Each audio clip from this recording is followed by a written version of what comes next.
This deck has been making the rounds. I call it Money Tribal myself. I actually could not rent this deck without buying a Windswept Heath, which is kind of crazy. So it's just the most expensive deck on MTGO by a lot. B-Raj says, this shit sickens me. It is an expensive deck, that's to be sure. But, I mean, the problem is, when you print all of these overpowered cards in, say, Modern Horizons 2, Zendikar Rising, or whatever sets, you know, inevitably at some point someone decides this is a good idea and this is what you end up with. And it's obviously a good deck. Like, it's kind of sad that it's a good deck, I guess, but it just is, you know? That's just the reality, you know? We got our Wrenn and Sixes, we got our Counterspells, we got our Iterations. Got 2 Supreme Verdicts, which is probably like one of the worst cards in the deck, but you have to play it. We got some old broken cards like Jace the Mind Sculptor and Teferi 5, so, you know. It's just, we're really playing all the good ones by this point, you know. And, you know, I mean, that, it really is how it is. How do I rename it? Used to be able to rename it right there. Oh, wait, I'm being silly. November 9th, 1, 4C, Money Pile. We'll call it Money Pile. Money Tribal, Money Pile. You have a revolving line of credit at your local credit union for MH3 release. Well, you might need it, I guess. Really, really, really, you might need it, you know?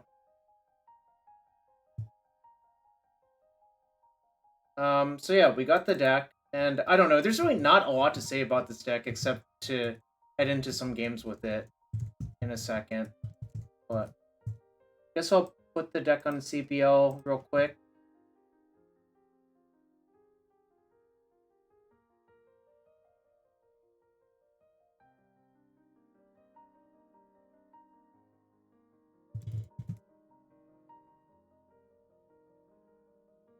Alright, I'll put the deck on CPL real quick.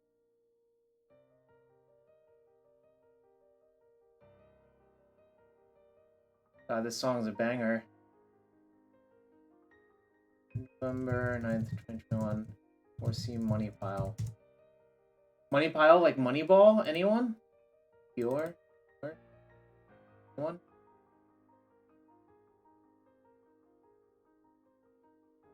Also, if you're new to the stream, thanks for being here.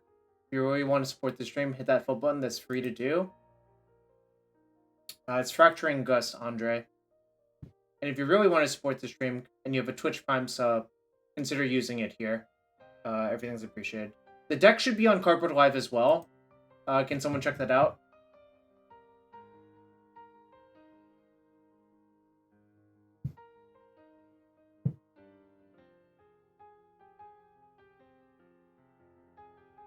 As soon as someone lets me know it's on CPL, I'm gonna fire the league up.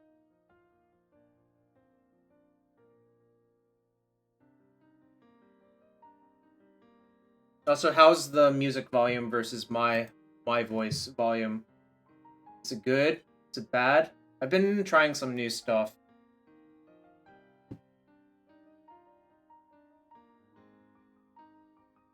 Oh, Nub, you'll hate this deck so much. This is the most anti-Nub deck possible. Yeah, this is the anti-Nub deck. Yeah, I knew. I'm sorry that you had to see this. Well, I'm actually sorry, not sorry. But I hope you're having a good one sports betting. Also hope you're having a good life in general, I guess, so.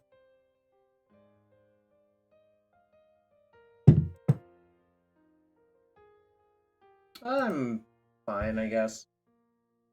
This deck is everything you hate about Magic, isn't it, Nub?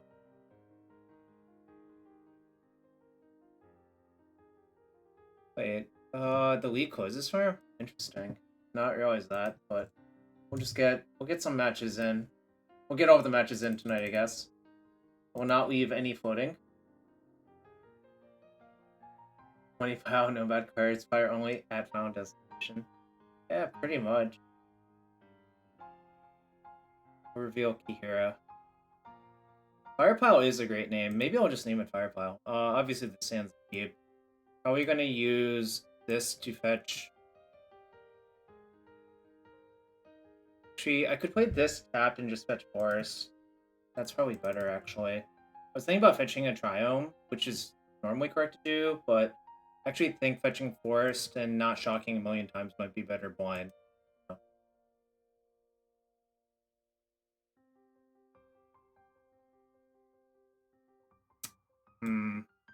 Hate to see it.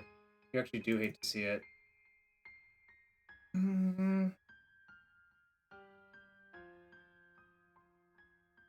Yeah, I don't think this deck is good versus Amulet in Game 1. I don't think it's good versus Amulet in Game 2 either.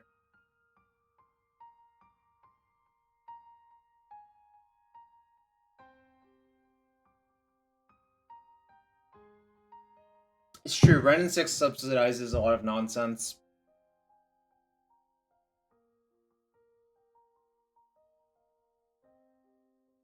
I might just get Temple Garden instead because I don't think my life total actually matters.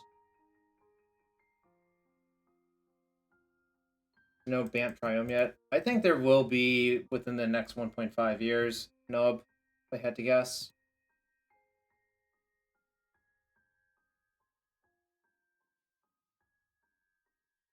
Also, I can kill that Amulet next turn, so I will.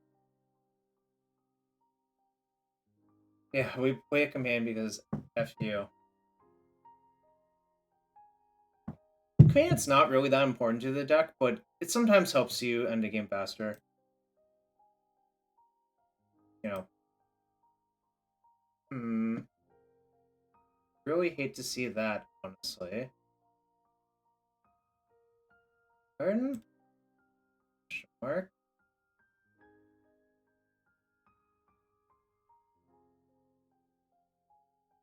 Garden's a weird one. 4.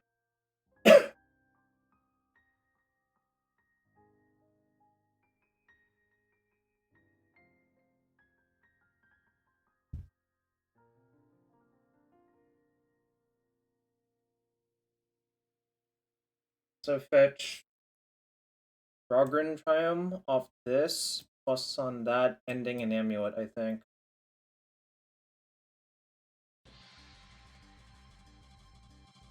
Kind of important to figure out everything you want to do. First.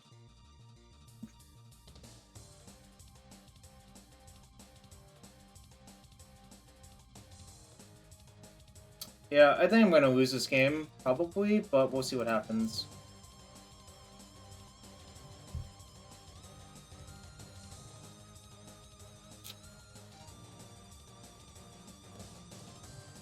I guess it depends on what they have right here. Maybe their hand sucks. Okay. They have a very unusual build. I haven't seen this card in a while, and the Temple Garden makes me think something's weird.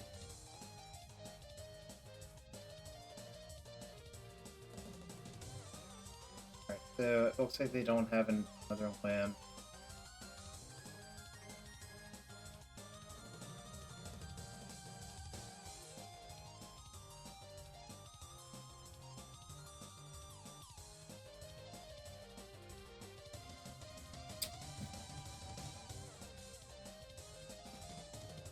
I had another white card in my hand. I wonder if Teferi Bounce Amulet is actually the right play.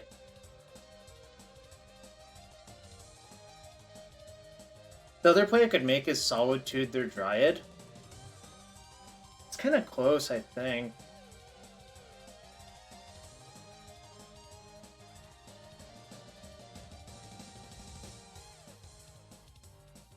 I think I'm gonna Solitude their Dryad.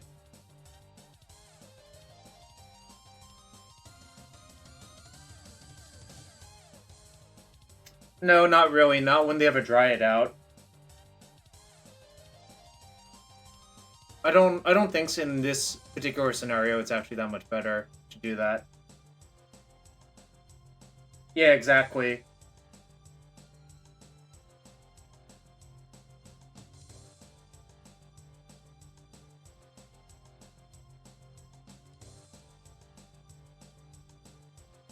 I'm not doing either of those things. I'm doing this to kill their Dryad.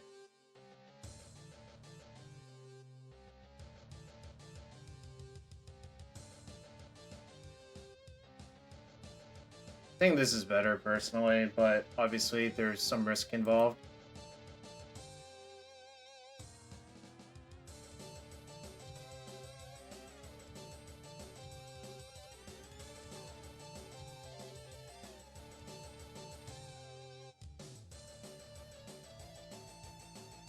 I don't really think bouncing the Saga does much. The reason I was thinking about bouncing Amulet is I can fawn it on the way down. Bad. They drew a land that turn, probably.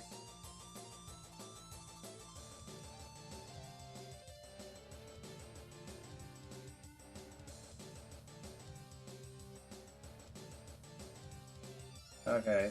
This makes my play look really bad, actually, but...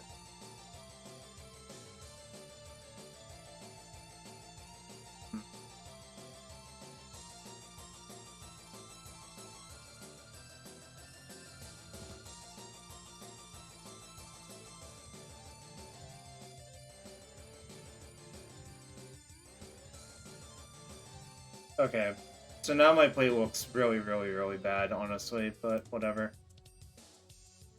So now I need something really good. It's not it, really. Alright. Now I guess I'm priced into doing the thing. I think maybe I want to...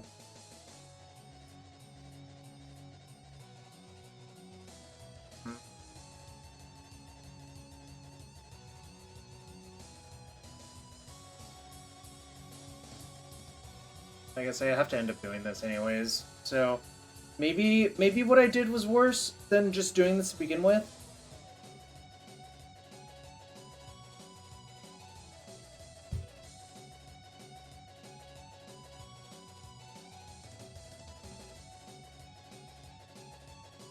So I want to fetch...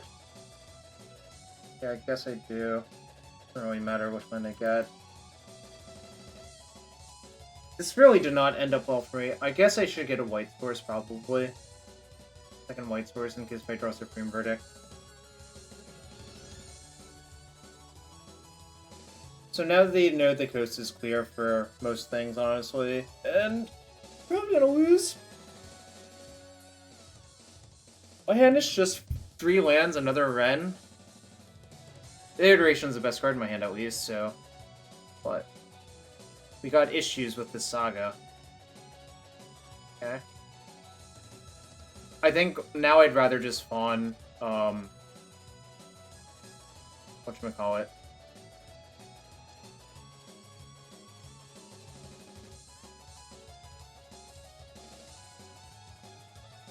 I'd rather fawn a Summoner's Pact, is what I meant to say.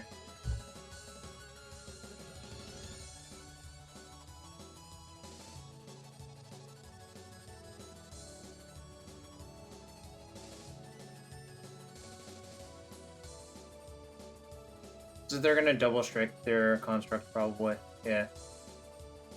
Probably end up killing my Wrenn.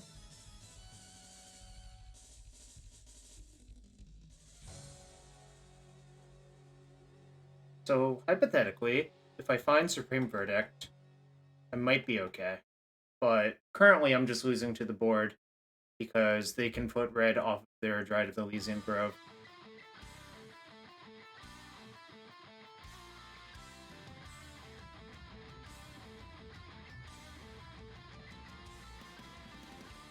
That's a weird one to target. Oh no, they already targeted the other one. Right. It's not that weird, I guess. That kills all my Planeswalkers, which is fine.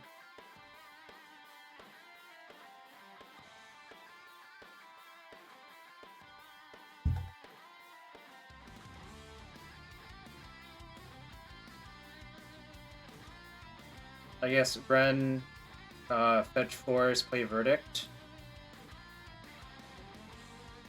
So I'll have white, white, blue for those.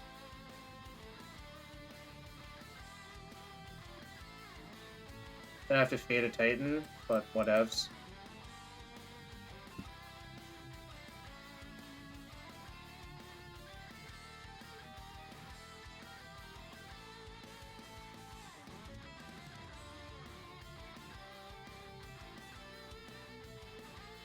Also have to deal with these constructs, but maybe iteration can get me out of that hole.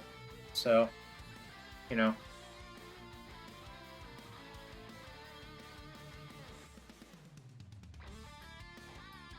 That's kind of funny.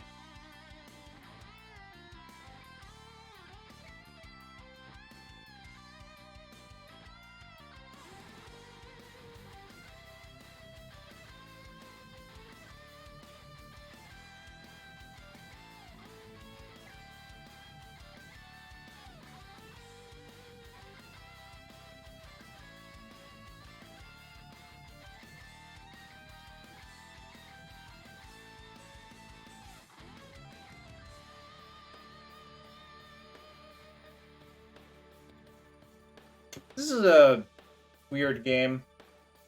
Alright. What do I want to do?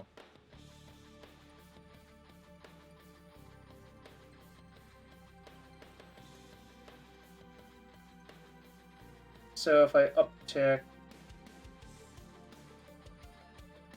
So I'll just uptick both my Planeswalkers and see what they end up doing, honestly.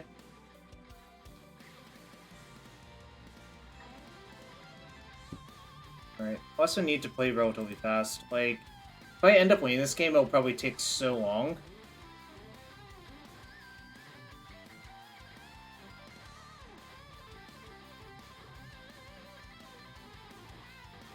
I don't think bouncing the Saga is actually particularly appealing or good, so I didn't.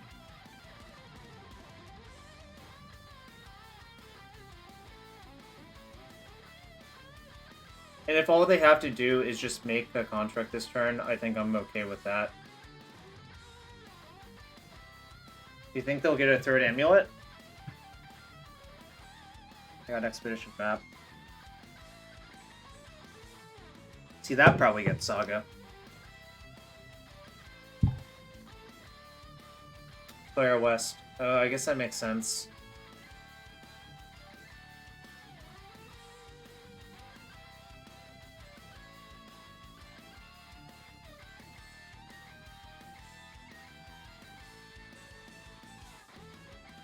So if they transmute...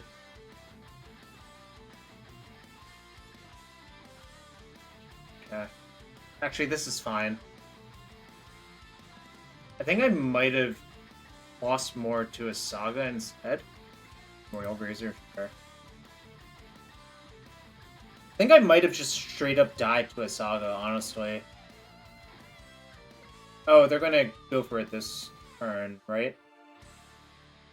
Yeah, okay. So I'll just pawn pitch probably the second Teferi. I just want to have a second fawn just in case to cover versus another pact off the top. So if I fawn pitch Teferi, this is relatively safe.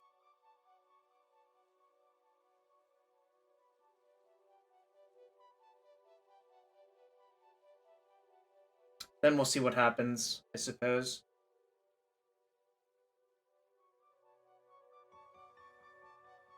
Probably go after Teferi.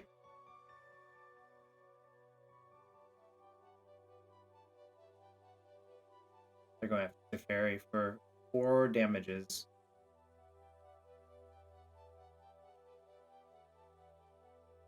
Yeah, that's a pretty good draw, honestly.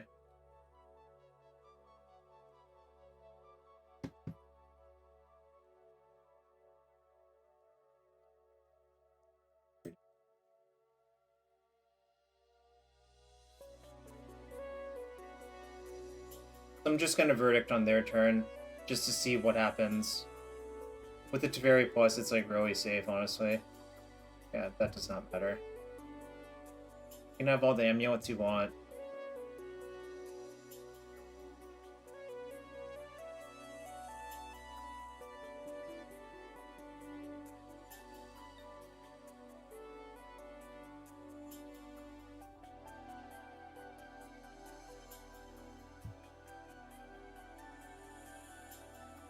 A good one. not even need to cast it yet, honestly. So I have a Stomping Ground left. What other fetchables do I have? No cover planes. Alright, good to know about.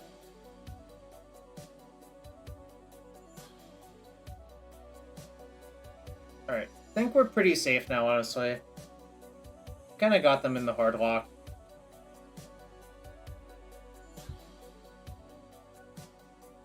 I don't even really want to cast this yet. I don't think I need to. Nice. Fetch my planes. Carry 5. Bore my opponent to death.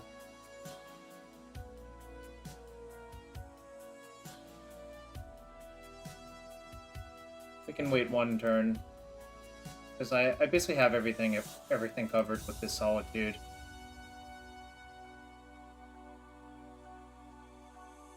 What's up, Fire Hellkite?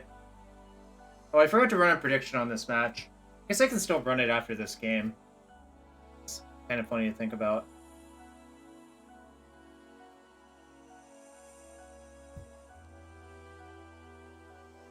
Plus.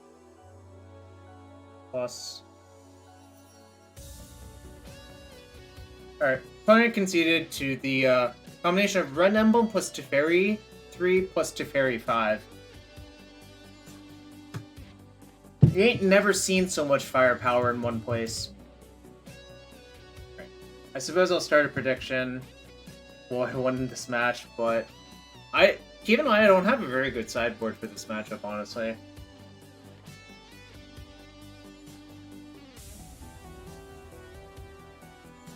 I think I'm going to cut Lightning Bolt.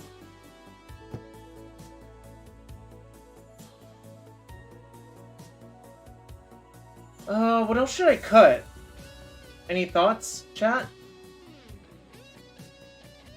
Any thoughts, chat? What should I cut? Yo, X-Whale, thanks for the raid. If you're new to the stream from X-Whale stream, welcome. We're playing Moneyball, and I'm up a game versus Amulet Titan. And I'm trying to figure out what to sideboard out. Shave Omnath? I kinda hate that, but it's not the most unreasonable. Alright. I'm not sure I actually need Fracturing Gust.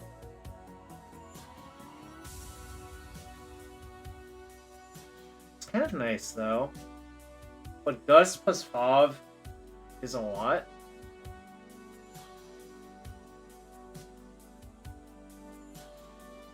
Gust is nice.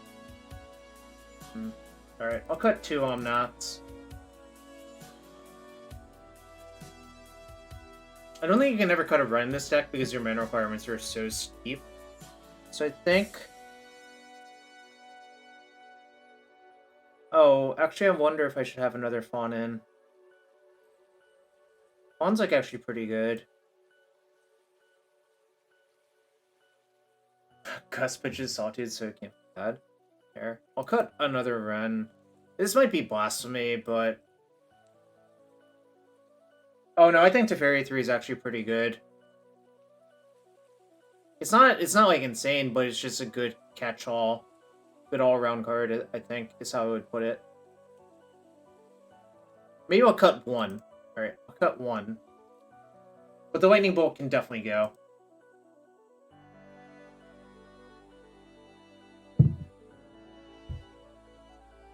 Well, I actually cut 2 Wrenns and a Teferi, but I think cutting a Wrenn might actually be a mistake.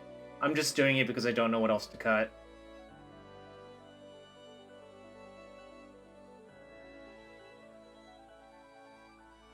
But the flip side is Wrenn doesn't really die versus their deck. This is actually a keep, I think. Might be asking if this is a keep, what the hell does your deck do? And I'm like, well, I don't know. You could have Jace before Wrenn? That's also possible, yeah. I will kill all amulets. So they're gonna just play Bounce Man on 2. That's what this means.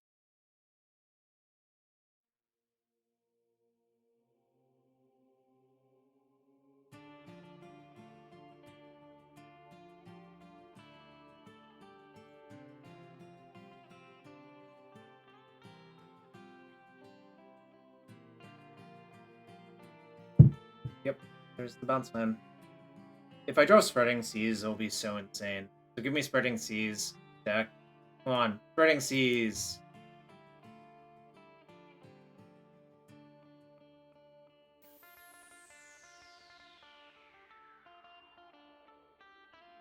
It's not Spreading Seas. This song is a banger, though. Speaking of bangers and not Spreading Seas.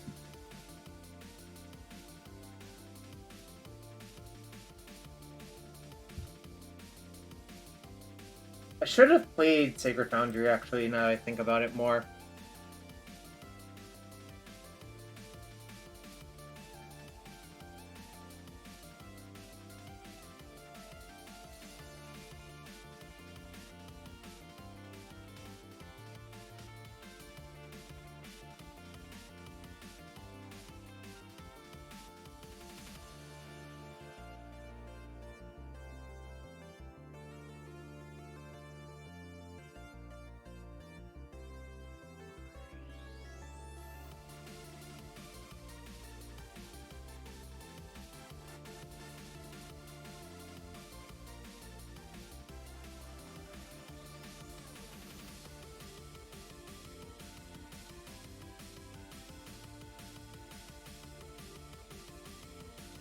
I'll just discard a land, it's fine. Like, Fawn's actually a nice safety blanket, to be quite fair.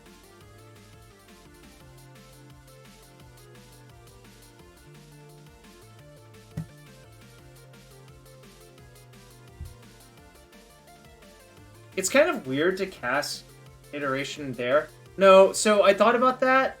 Casting as an Anticipate on turn 2. I think it's just better to do on 3. Just in case. I mean, I could have cast Ending on Grazer, but I don't think that's ever correct, honestly, because, like, who the hell cares about a Grazer? Like, the Grazer doesn't matter. So I just wanted to wait a turn to see what I would draw.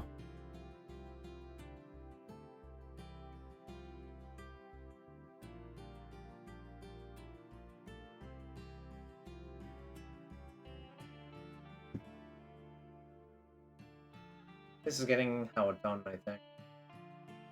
Plus my opponent like trick finds me or some shit. There's always a possibility of a trick bind. Could always be trick bound, trick bounded, trick binded. How do you say that?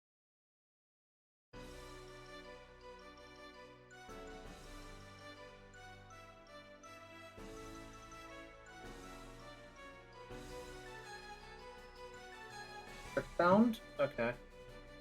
I really don't want to draw a Triumph now, I think. So I'll just get that.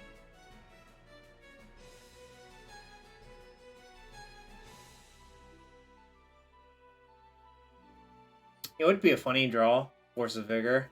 It wouldn't even be terribly good, but it would still technically do something. Trickily Bound? I see. I see.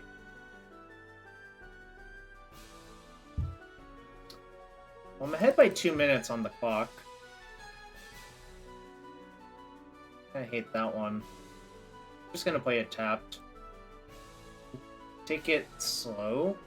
So they might just construct, that's fine. I'll take a little bit of damage.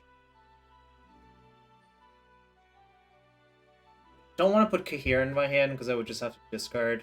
Plus leaving up Fawn I think feels better. Seems better to me.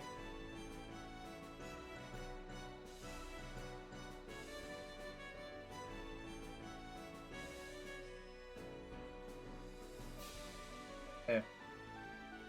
Might have to end up trading like Pending for a construct or something as well. Let's see. Are they just gonna try to Titan me, I guess? Can you try to play against me next round? Why do you want to do that? Not great. Why do you actually want to play against me so strong? What's going on? I want to practice the matchup? This is my first match with the deck.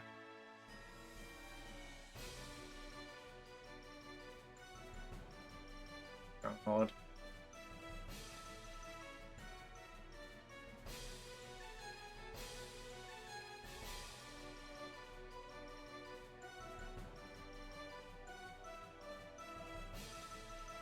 So I'll just have to untap and Verdict, which is not really the best exchange because, like, they can transmute for another thing. Or sorry, they can get like a growth chamber and a breeding pool and like return like Beer Crossroads and transmute for another. Or they can just get growth chamber Toyer West and return a second Toyer West. Which is like kind of nice, I think, for them.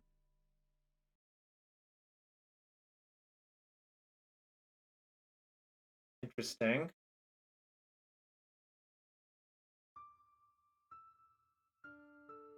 So I guess since I'm going to 10, they think they can deal me 3. They can hit me with 3 triggers next turn. Of the Dryad. I'm unfortunate. I would prefer that didn't happen to me. Okay. I was thinking about... Well, this has to happen. This is just forced. I was thinking about killing one of the amulets before, but since they played a second one, I don't think it really does much to do that.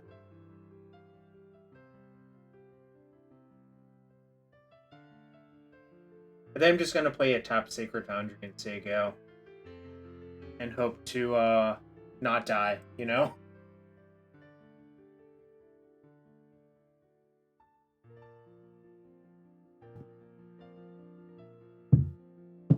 Not dying is good, I've heard.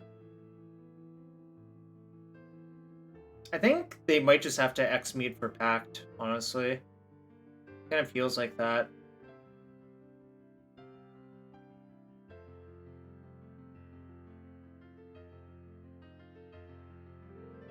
Hmm. 6. That's really bad. I'm basically cold to that.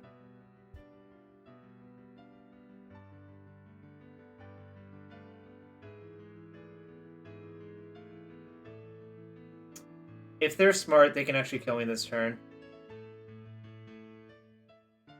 Well, I guess it actually depends on how their deck is set up. But they can, what they can do is basically attack and get Vesuva plus Sunhome into play, and they should have enough mana to activate. But I'm just dead like 1,000 ways, honestly, if they have anything. Basically anything kills me, so...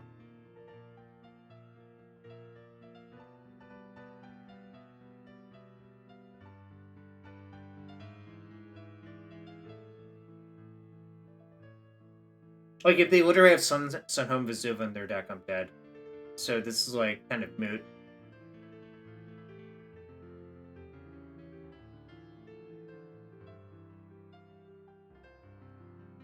Alternatively, if they have a second Titan, that's also lethal, but...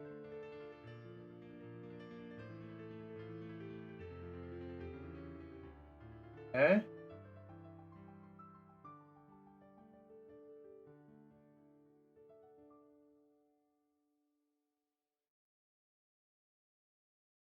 I mean, Vesuva is... Well, okay. So they've already played a land. So... I guess if you get Vesuva plus... No. There's no Rainbow lands in the deck anymore, right? And you can only activate the Slayer Stronghold once?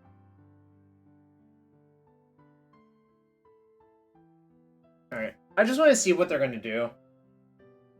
I'm better than the average League player, I guess? I don't know. Maybe I'm worse. You don't know. What if I'm just worse?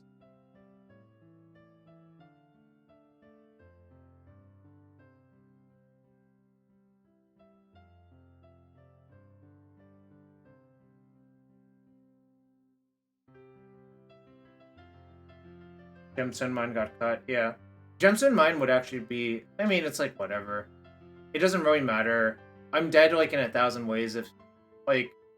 I kind of just want to see what they're gonna do. Get to see I have Fawn in my deck.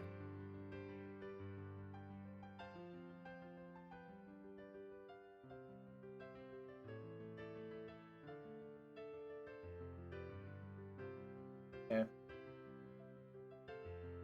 They are using a lot of time doing this, though, at least.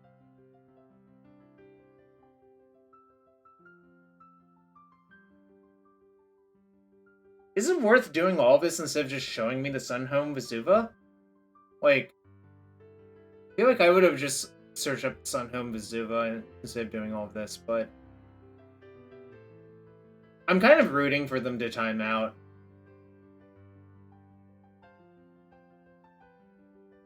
Is that rude?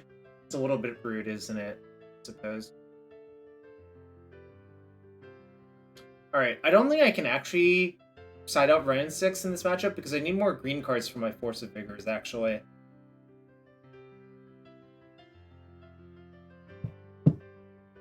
I just realized that. I think the green counts low if you do this. One of them stuck in their hand? I mean, I'm just dead on board, so... Oh, they're playing around Solitude. I guess that makes sense. It's pretty clear I don't have Solitude, I think, though.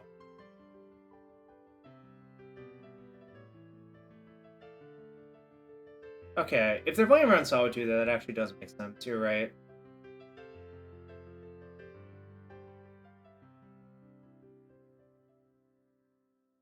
Little do they know I don't have anything good in my hand. I just have, like, things that don't do anything.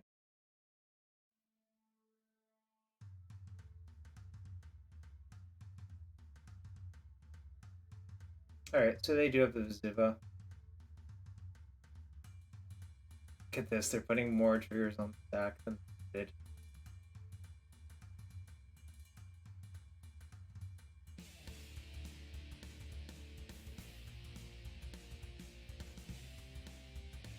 I'm at, like, negative infinity from this.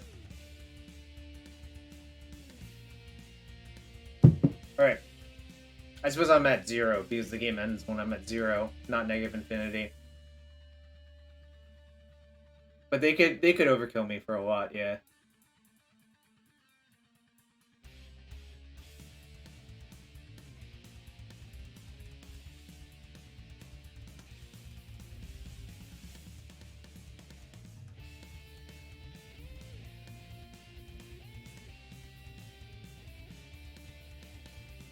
I'm less about distracting Gus now that I've seen this stuff happen. I wonder... I can't cut this card, right?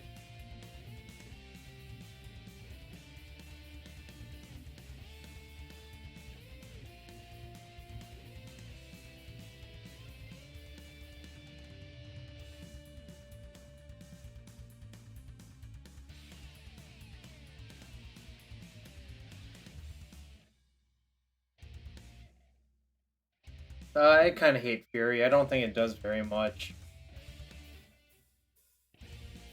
I'm trying to decide. I still have to cut 2 cards too, is the other issue. Oh yeah, I cut Jace and Mind Sculptor. I already kind of hate that, to be fair.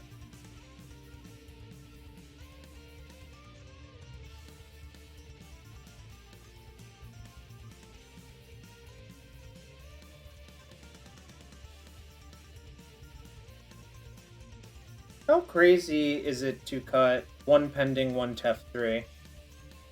It's not that crazy, right? Fun seems mediocre.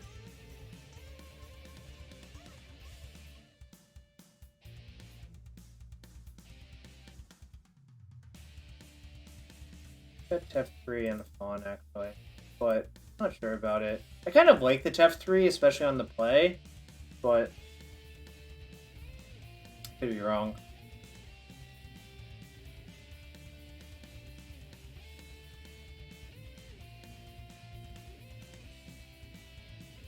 Why am I cutting Jace? Yeah, kind of my plan is to kill all their Titans, so maybe cutting Jace is wrong. Play. I'm gonna play... The land sequencing is kind of wonky. Should I just play my sandbar out?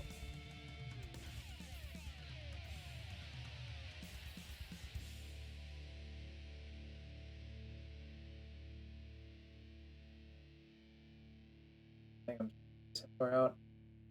Omnath seems worse than Jace. I could buy that too. Yeah, maybe I just ruined my deck. Who can say? Who can say?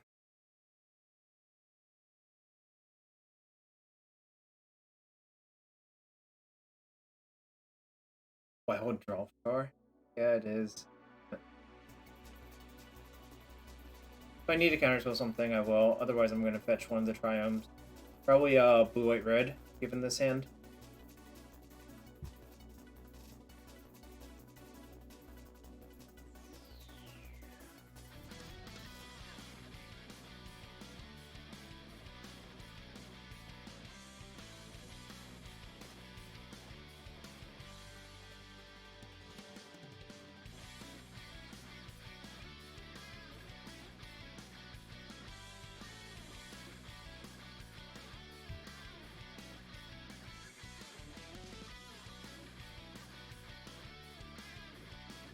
Alright, come on, deck. Not what I want. I regret playing out the Lonely Sandbar, obviously, but what if?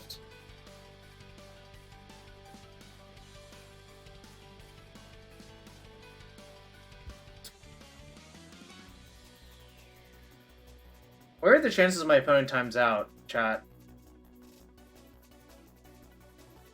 Is it below or above 50%?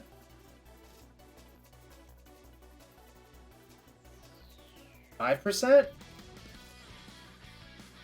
50%?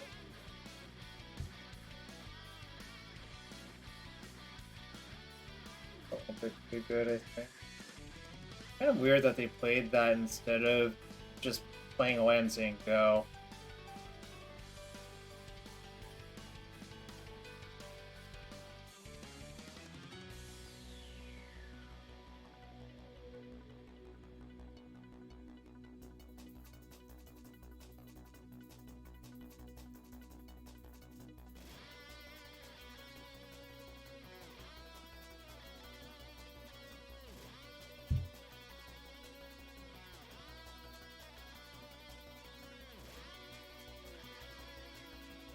I guess I would rather this be a Jace here, huh? There's another prediction going. You can't start two predictions at once.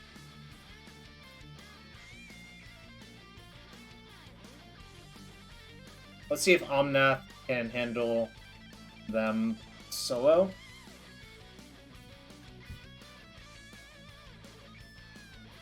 Map.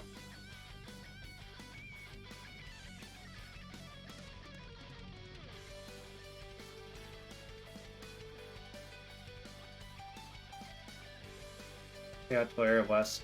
Interesting.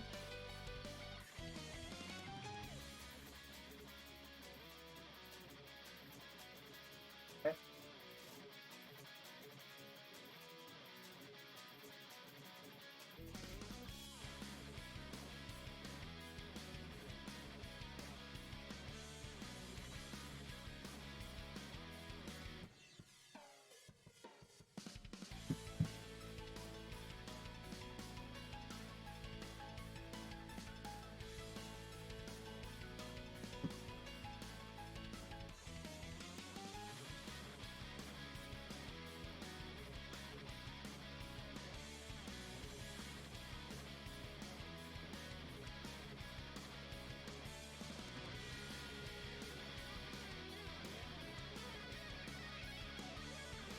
No reason to put Kira in hand, right? I think they're so likely to play a Titan this turn that I just want to cast Solitude on their Titan, untap, and attack them after playing Kira. Oh, they do have a Gemstone Mine. Interesting. Okay. Well, I need to save Solitude for Titan. So now I do end up with some wasted mana, I guess, but... Actually, do I? Yeah.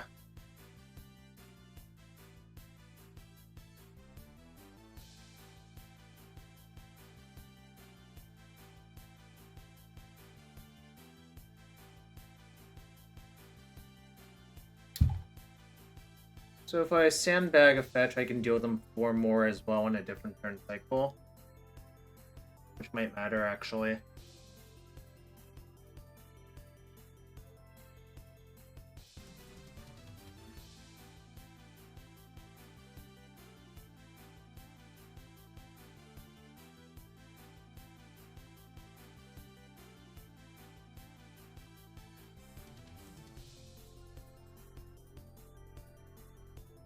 Alright, let's see what lands they get.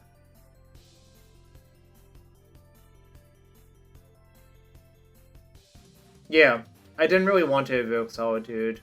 And I think next turn I'll be able to get everything I want.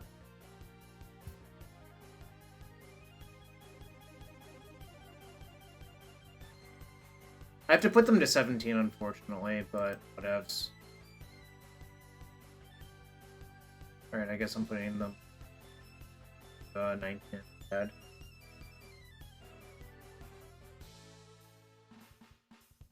Playing out the sandbar cost me a lot, I think.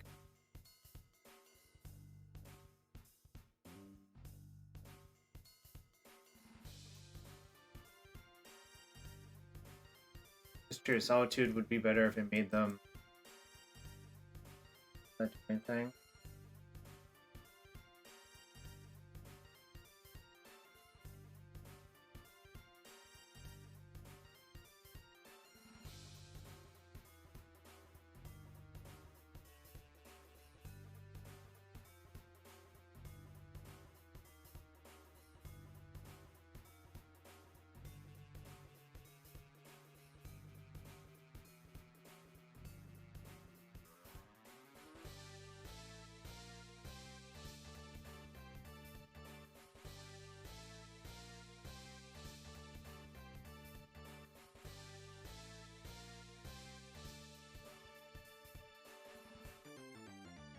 That's all I got, I guess.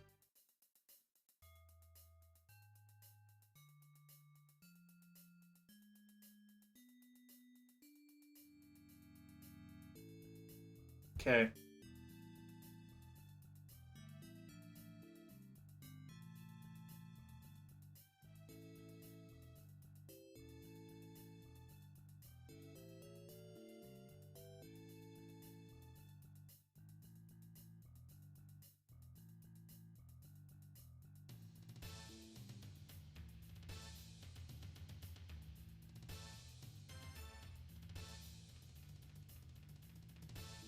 Okay.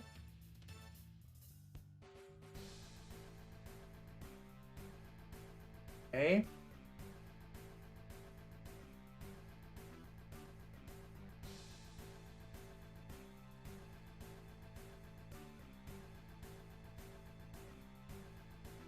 Alright. Removal spell is lethal. That lethal.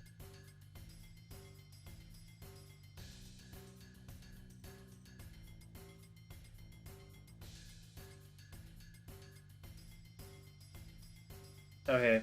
I guess they were tired, but I was gonna minus on them in an attack, I think.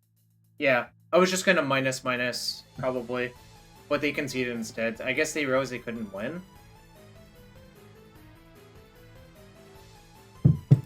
Well, that worked out. We're 1-0 in this league. Alright, chat. If you're new here, thanks for being here. Appreciate everyone. Hit that follow button if you're new here. That's free to do and supports the stream. Starting a prediction for the next round. I'm going to get more water. Be right back for round 2.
back. Thanks for everyone being here. So if you really want to support the stream and you have a Twitch Prime sub, please consider using it here. Every amount of support helps. It might sound small, but, you know, just use that Twitch Prime sub somewhere. Alright, got another match.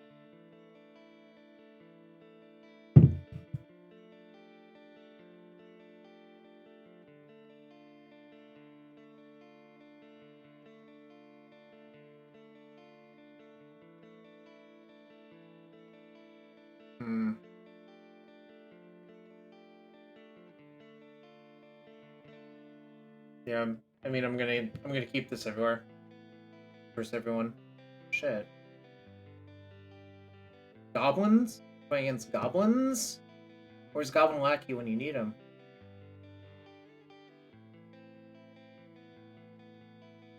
Where's a Goblin Lackey one when you need him?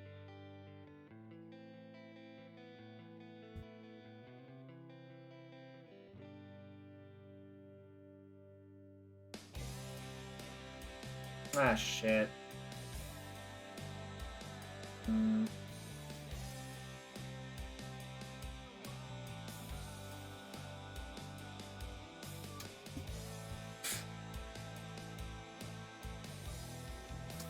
So if I fetch, since it's Windswept Teeth, I can't get a blue source, so I think I'm actually supposed to just let it live for a turn. So in which case I should just get Rogred and Triumph. I don't think I need to Solitude that. I think that's a little bit too much of a spew, but obviously I was really excited to bolt it, then I realized, wait, it's Windswept Teeth. If it was a different land, it would work out a lot better for me, honestly.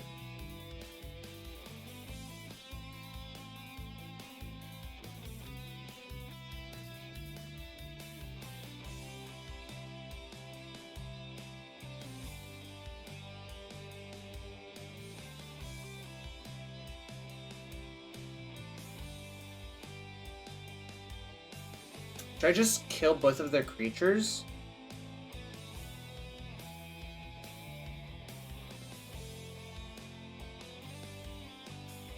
I think I should definitely kill the War Chief. The question is, should I kill the Ignoble Hierarch with Solitude now? It's definitely happening now. I think I'm going to, actually. Is kind of crazy looking, but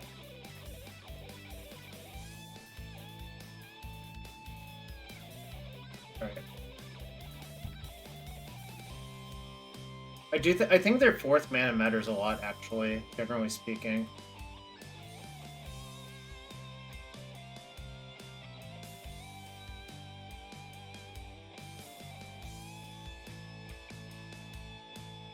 Alright. Alright.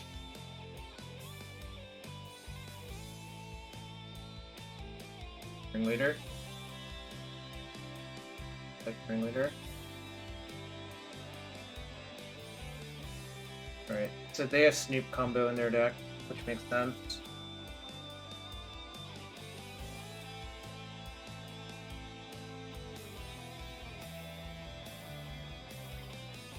This is not so good. Maybe they'll just deploy two things in one turn.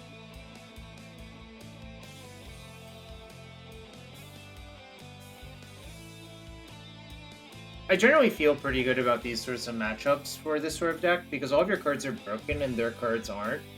But Fury and Purge are definitely coming in. Like the Fawns are probably hitting the boot. Or getting the boot, rather.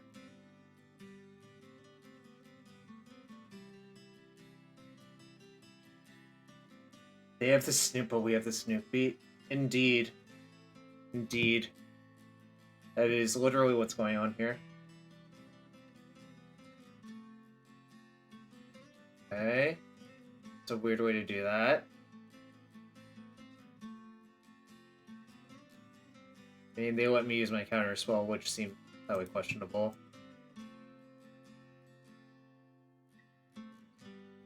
What's up, Logan? How you doing? I'm playing Modern tonight and tomorrow. So they have Bogart Harbinger. Alright. This is not ideal. Oh, it. And bluff Counterspell. I don't know why they ran Snoop into a Counterspell. I think they should have just played Snoop and not even played the Hierarch, but they're about to own us with some better Goblin. Just a cold? Yo, Logan, you gotta take better care of yourself, man. Can't have you getting sick. Yeah, it's a mistake, but it makes sense, obviously, but just like I think having an uncounterable Snoop and not playing the thing that turn makes more sense, so yeah.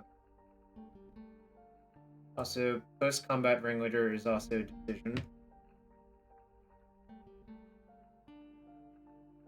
2 degen with sleep and eating habits? You just have to become me and just go to sleep at like...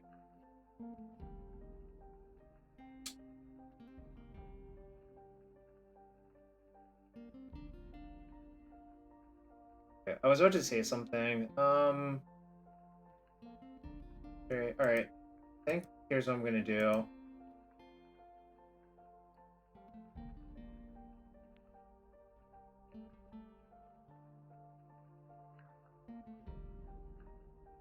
I'm gonna plus myself. I could plus on them, but I don't even know what they want. Wait, did that put on bottom or not? I have no idea. That's really confusing how that's worded. If you click yes, does it bottom it? I would assume so. But you literally can't tell from the wording, right?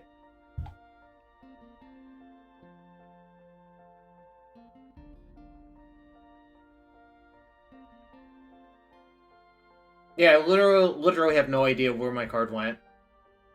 I mean, I don't want to draw it, so it doesn't really matter, I think.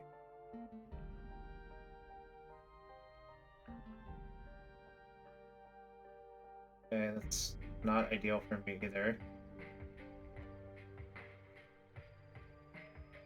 Yeah, it doesn't say I took the game action in the log either. So it's just like, what?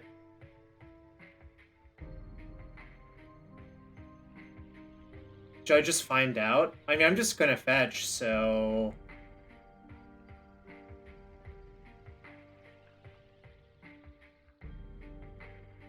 I need to fetch anyways, so I'm not gonna find out. If my top card was like Verdict, I wouldn't fetch, obviously, but that's the reason to plus. Because you like... Whoops! Shoot, I have Tude. I guess we'll find out.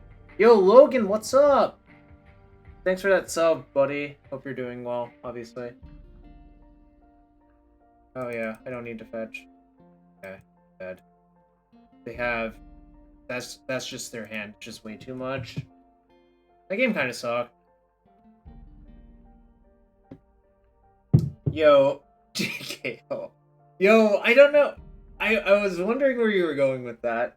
I see you got me on every axis. Alright. These fawns are getting the boot. These are horrible. Fury's good. Purge is fine. Switching Seas is weirdly okay, actually, I think. Because it messes with Cavern. And I think I'm going to just cut, like, 2 Teferi 3. Although, maybe I should just cut... Go with the green Snoopy.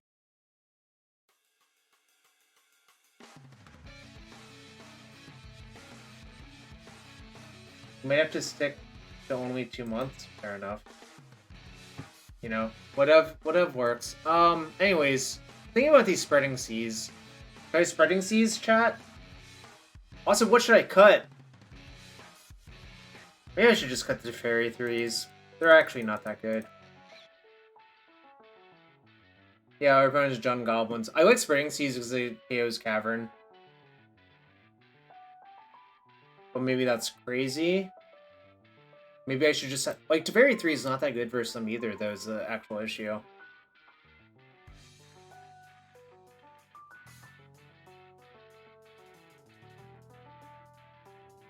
That's what I'm thinking about, you know?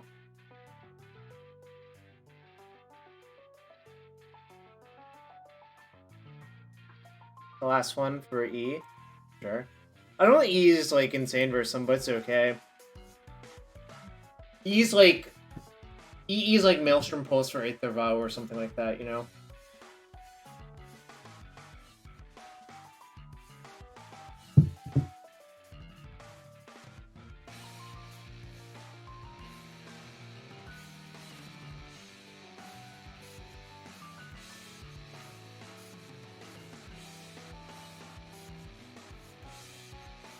Oh, fuck.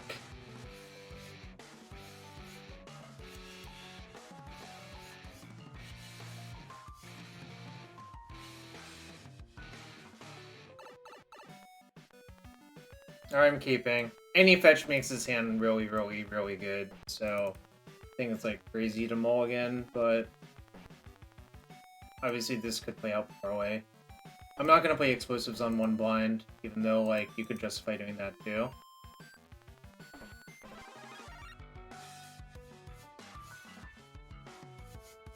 I have so many fetches in my deck that I feel like this is just correct.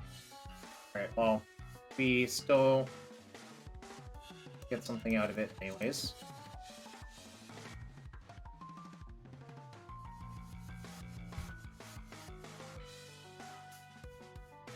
That interaction is just like so good for me, obviously. Mogwar Marshall, you got it.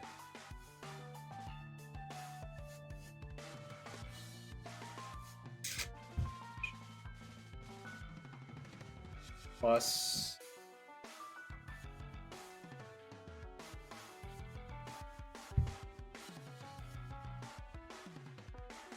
Not playing E on 0 just to save loyalty off Wrenn. I don't think it's worth it. I might end up just solituding the Mogwar Marshal, but we'll see what they do. Okay, cool. Guess I won't then. I think if they had paid Echo for it, I probably would have, but, you know. A single fetch this hand just becomes so good that I think it's just incorrect mulligan, you know. Did you see the latest Nintendo newsletter? Whoa, nice graphic! You mean you haven't played it yet? You haven't played it yet? You haven't played it yet? You haven't played it yet? My deck beat a 1/1? Fuck. I knew that they had that when they started clicking mana, but whatever. Strand's still a good draw though, so. The explosives for 0 would have ended up working better there, but you know, whatevs. Alright, guess we can't complain about that one. Get my hands on that game. You mean you haven't played it yet? We can play it on my Nintendo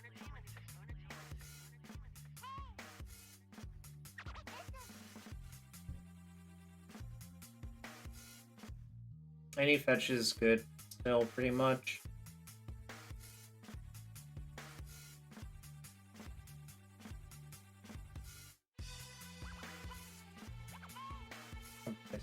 Or something like that. Otherwise, they can just sit on it and it'll make a lot of mana.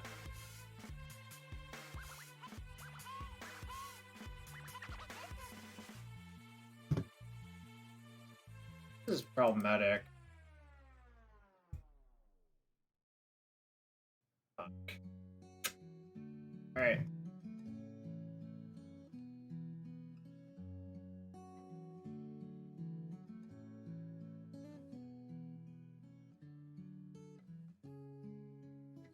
I can actually bluff, and maybe they won't play a spell. Because, like, they'll tick it up to 1, sure, but it's not like that they can, like, actually vial anything into that, you know. That sequence played out really not great for me, but, you know.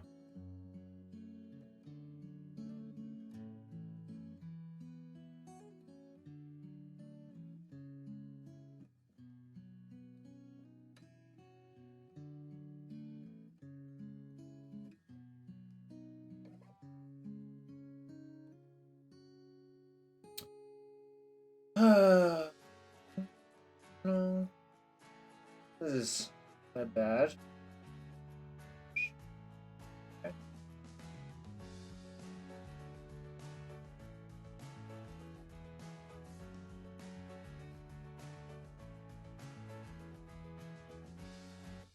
I have to kill that vial essentially. The mansion is just ahead of us, not a hint of light inside. She's standing right in front of me, a ray swinging side to side. The thing I fear the most is that the devil will set my faithful soul ablaze.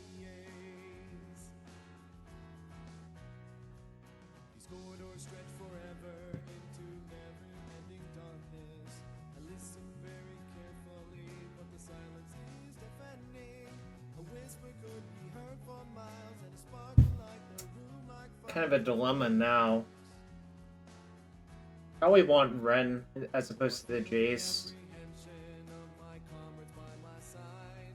Better hold on real tight, 'cause it'll be Just because of mana efficiency too. I've been gone for a while, looking for that cool rock made of fire. Imagine if Astrolabe were still legal. Thanks. I won't imagine it. Yeah, especially because I have guaranteed Wrath. Yeah, exactly. It's like some people might. Okay. No, that's they can draw that. Their top card is munitions expert.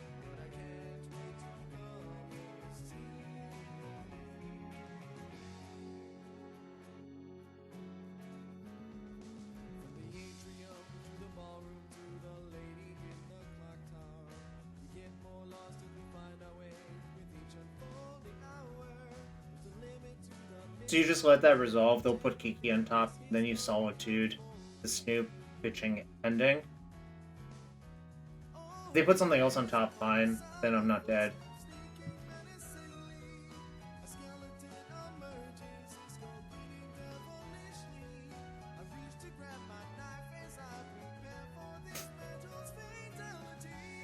I think they should have just like played Matron and searched up like Ringleader or some shit. I don't know. Like they're really far ahead if they just play a normal game instead of doing this. Because now they're drawing a Kiki Jiki, which is not really what they want to draw. You know? And I don't think it really made sense to do with it, what they did, you know?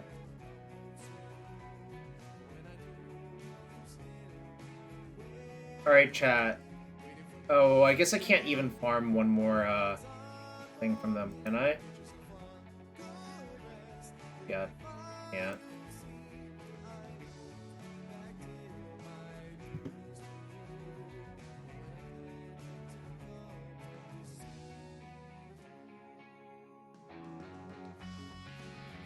Alright, so they're drawing Kiki. Do I know any of their other cards? Probably not. I guess I have Wrenn plus a clear board, so I'm technically ahead. And I have a Purge and a Counterspell, so it's like... I'm in decent shape, I guess? Oh, I know Matron? Okay, sure. What do you think they'll get off Matron?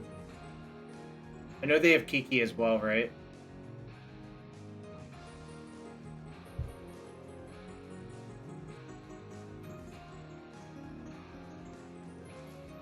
Maybe a second Kiki? That doesn't really make a lot of sense. You should get, like, Ringleader or something, probably. Or they might get a 3-drop, actually, which also makes sense, you know? Because, like, getting another expensive card when you're stuck on 3 is not that appealing, I think.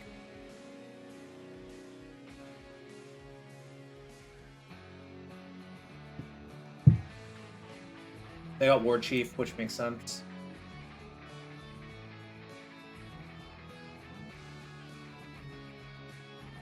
Fury makes me want to pick up a land even more, because, like, it's just such a good chance I can, like, probably kill 2 things with Fury just by hard casting it.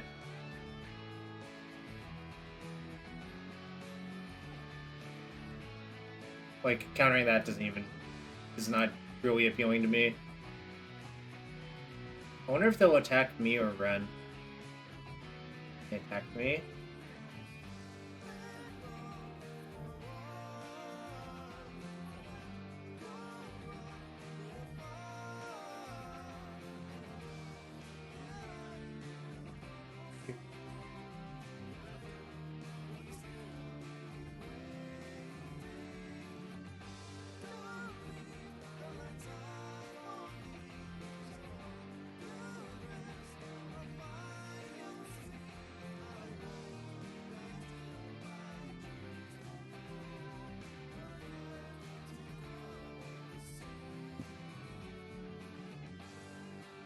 So, Kiki, 3 unknowns. I'm working towards Reynolds. Like, I'm just gonna play it safe. I'm not even gonna fetch, I think. Like, the fetch... Let's see. Yeah. Does that even matter? Wait.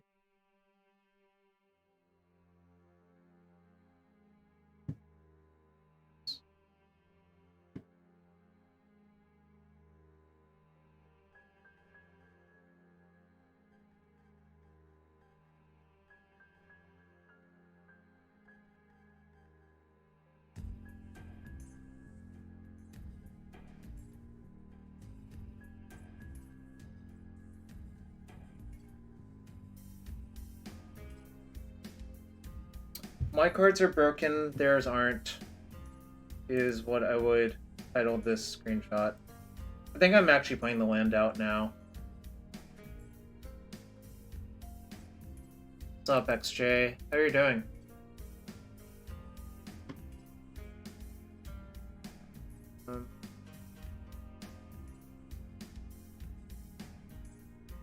My only one left.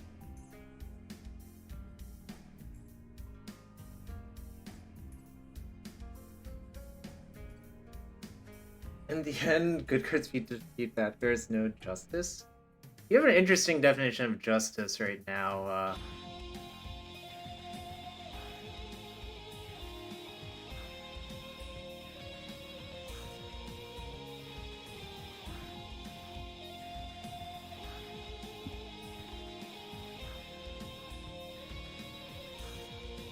Okay. Put planes left in my deck. I think by this point I don't need Reynolds. Anyways, I'm not even gonna attack. I think attacking leads to more problems. Yeah, hoping I died at Tarfire definitely makes you the evil twin.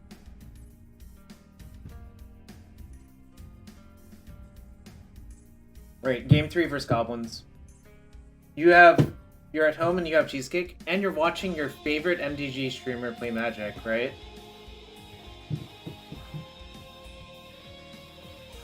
Right, game 3 versus goblins. I don't think I changed much. I think this is good. I actually do think the spreading seas is good versus them.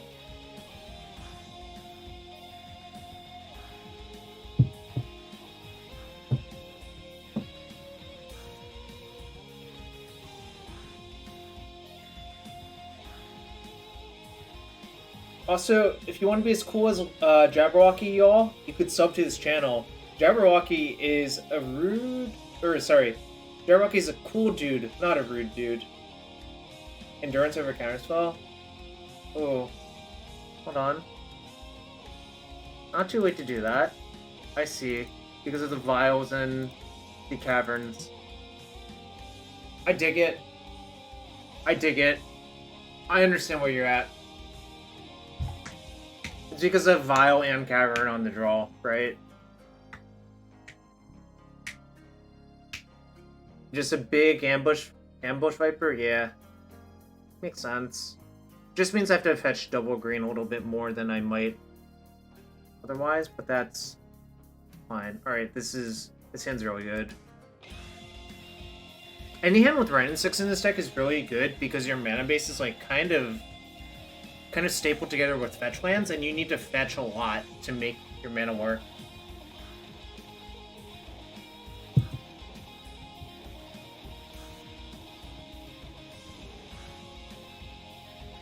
Alright, opponent kept 7, I kept 7. Alright.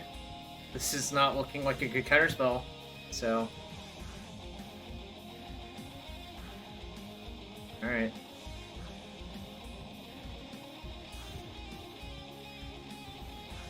So I'll fetch for Raugun Triumph, and this fetches Forest, then I'll kill that.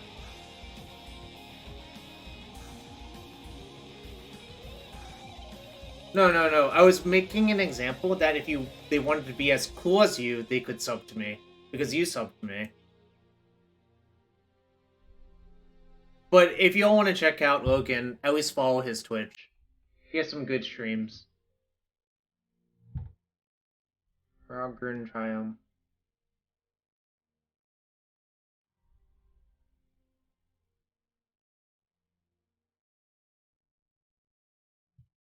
I think I'll let... I might actually get Breeding Pool, actually, now that I think about it. The damage kind of matters, though.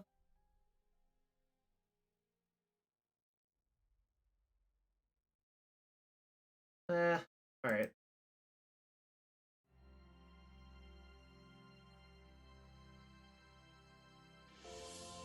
I just want to slow them down. And find, like, a Fury or some shit. And, like, this is still a fine exchange for me, you know? Just a 2 mana, gain 2, deal 1 damage to something.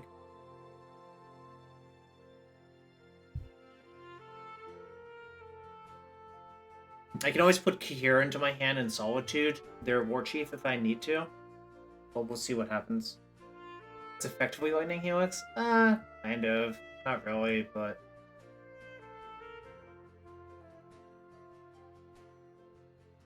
I think Fury would actually be my best draw, to be quite fair. Conspicuous Snoop. They have no land? No land would be kind of wild.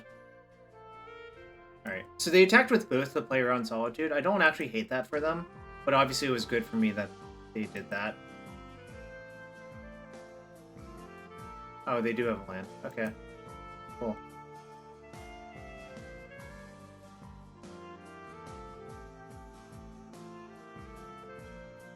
I don't have Ephemerate in this list. This is the Counterspell heavy version. Also no Yorion, we have Kahira. It's close to what Nassif's been playing. I still think I should Iteration though. Because Fury is better to cast. That's Sag.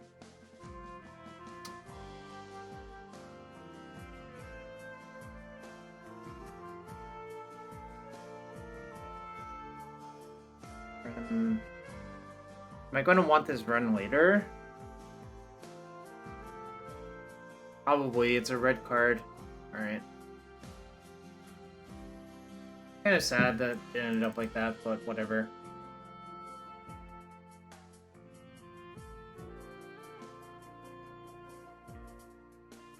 I could have put Spreading Seas into my hand to try to turn on Counterspell, but I think I'm going to be so out of position the entire game to cast Counterspell.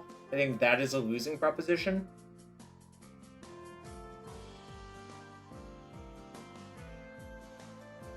Okay. Oh shit, they have Blood Moon in? It's really not good for me. Shit. Okay, I guess they're not even drawing Blood Moon. They're gonna try to go for it again.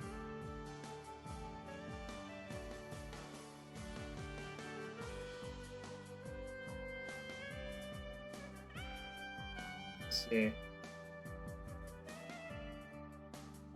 Oh, I should have considered doing that. Not too late though. I can still go after the Snoop.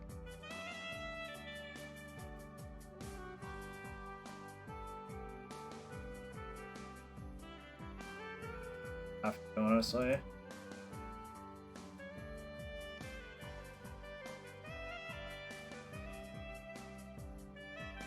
So they can dome me for 1. I take 6, put a 6, and they have a Sling Gang. That's pretty unhealthy. That's like assuming I draw something good as well. So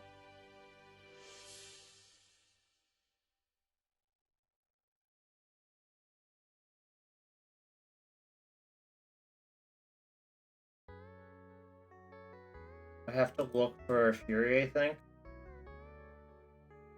Yeah, it has to be Fury, otherwise I lose.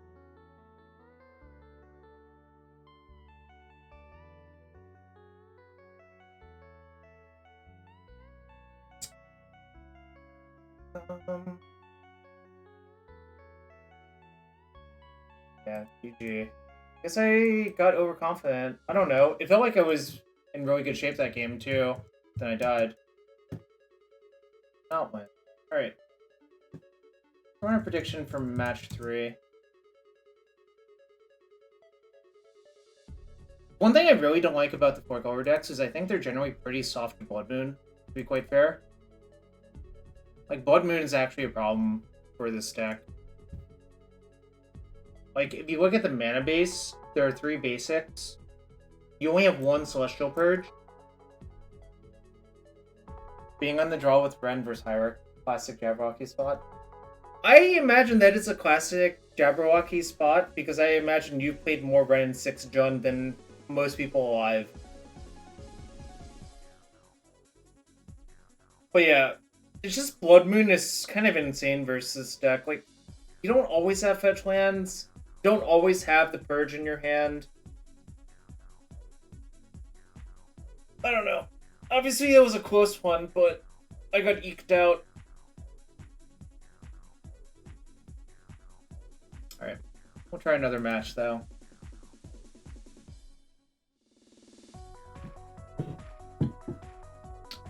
Anyways, I've been thinking a lot about four-color decks because I think the overall archetype is the best in the format. Like, I think this card, and this card are the best cards in the format.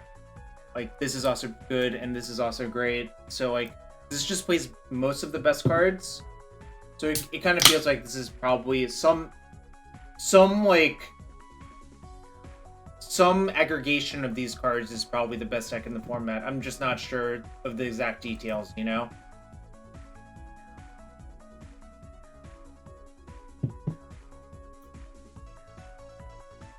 It's kind of hard to figure out, I think. Like,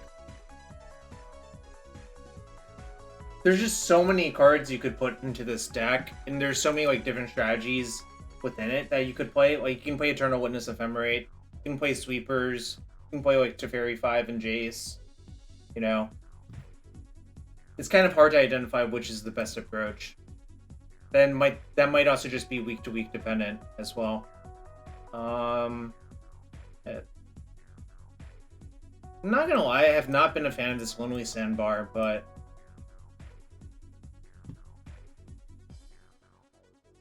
that's cute. My opponent has no companion, apparently. I think I'm just gonna play Sandbar in turn 1. You tried this too, you like 80 card more? I could see that.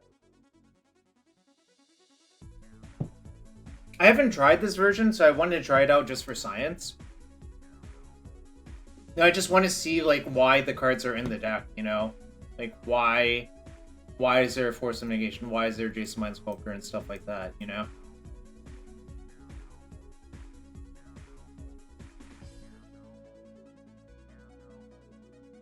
Garden tapped, huh? Okay, that's a really good draw, actually.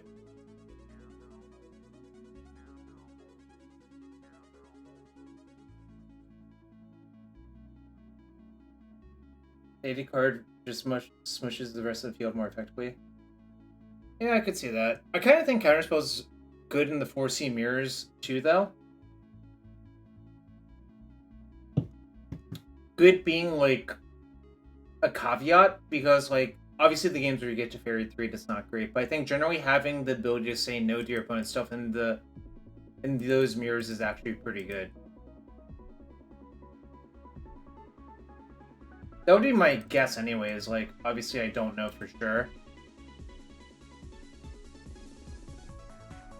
But just imagine, your opponent taps out for, an Omnath, you counterspell, you untap, play Omnath, play a fetch, play Teferi 5 or some nonsense or something like that, you know?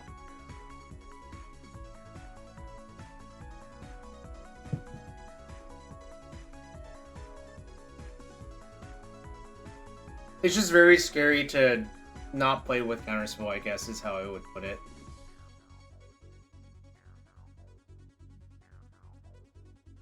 Be good, honestly. This is one of my best draws right here. I do have to take a lot of damage, but that's fine. Yeah, I mean, all of the cards are good, right? Kind of funny that 4C is, more of a Jund deck than I think Jund is. Because the cards are just better in 4C than they are in Jund. Oh, Dispute is pretty good in the mirror, yeah. I could see that.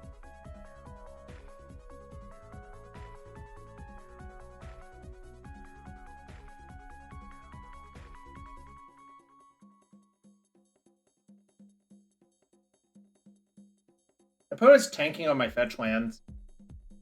Or whatever. Like, they're already behind by 2 minutes.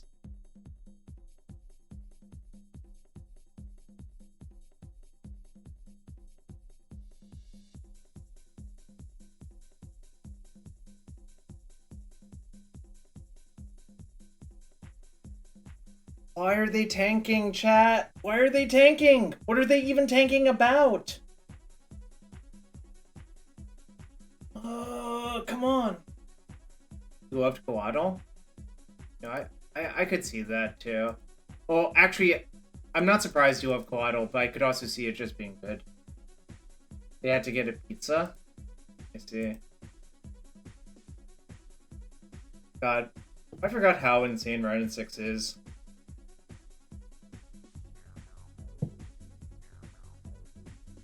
Wrenn and Six is a really, really, really good card. 2 Temple Gardens. Is this Heliod? Might just be Heliod, honestly. Can't how to beat me? Is it by playing only white-green lands and playing like Heliod or some shit?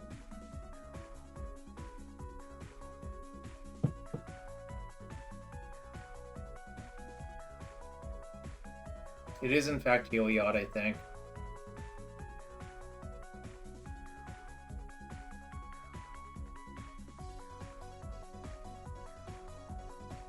You know what? I'm gonna make a bold prediction. I think Jabberwocky is going to top 8 the Modern Showcase on Saturday.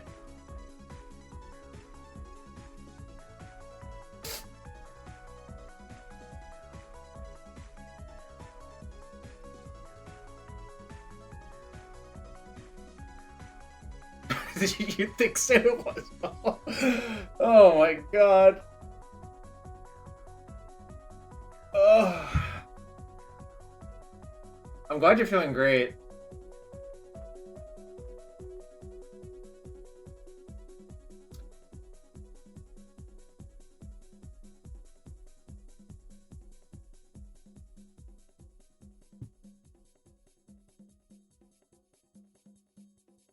I'm not sure if I'll be able to play an otter yet. It's like kind of unclear. You don't get belched. You know, sometimes you're the belcher and sometimes you're the belchy. That's how I would put it.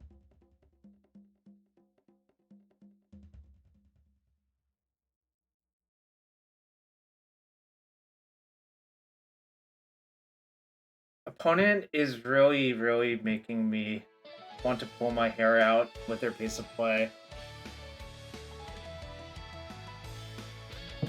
They just like randomly pause like at the weirdest times. And they're not even like F6ing or anything. I kind of hope they just Ranger Captain me here randomly. Oh, they didn't. Alright.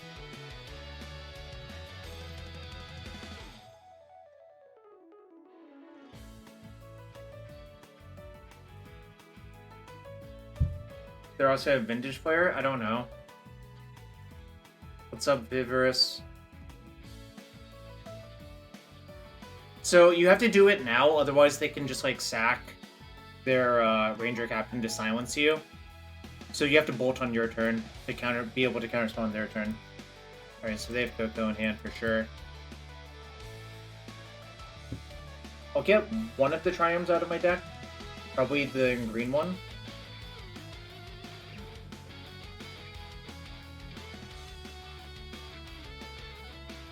Oh, I should have just fetched an untapped land.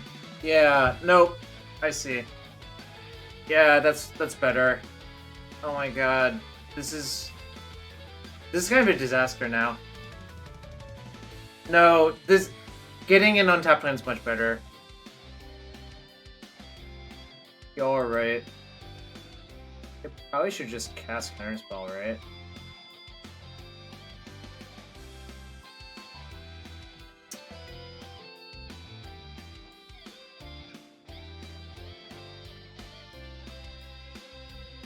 Yeah.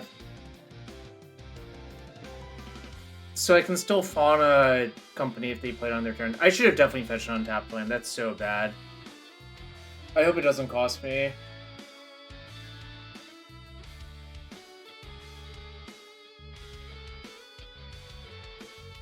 Okay.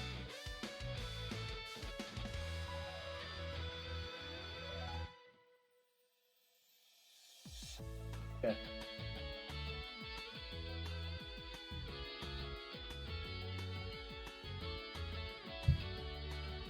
So, I can put Kahira into my hand, evoke Solitude, Killed Mentor if I want to.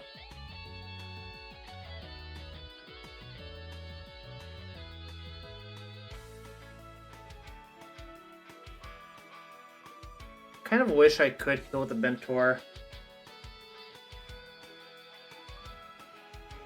Does fetching a basic do anything now?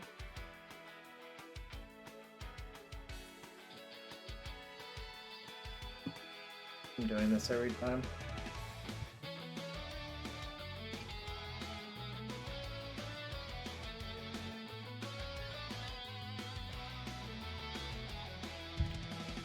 I think I should just say go and just, like, hold everything up. Which I should have done last turn. Then I would be, like, in the commanding position instead of merely a very good one.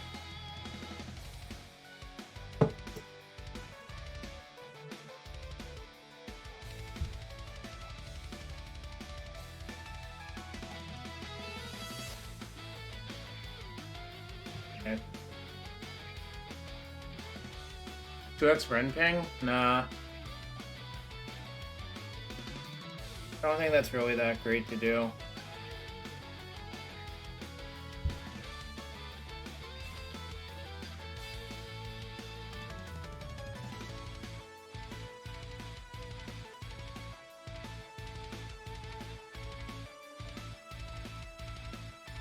It's fine. Their creature will grow a bunch, but that's fine. Okay. Now we'll start casting Solitudes at their end step.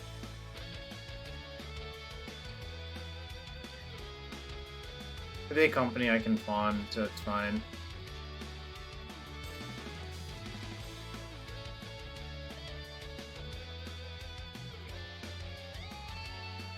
Kinda should go on their own Heliod. But I can't really just afford not to cast anything.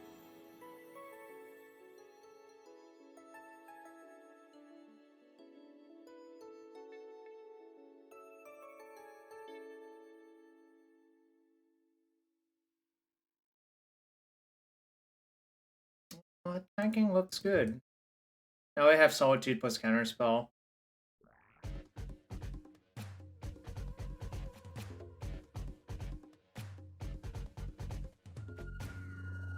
Obviously, I took a slight risk versus company, but it felt like they didn't even have it, so...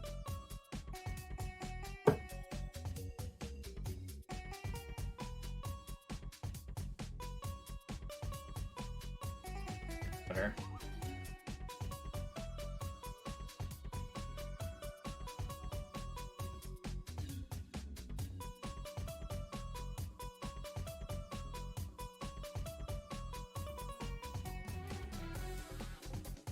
Solitude's really good. Just keep thinking about it. I'm just playing a bunch of, like, flying shriek or life gain 3/2 life playing Shriek Claws. Just like, how, why is this a thing? Like, Shriek Claw used to be one of the most power crept, like, Necrotals ever, and this is just like it on steroids. Oh yeah, I bought a few before they fight, and, you know, obviously I'm happy about it, but...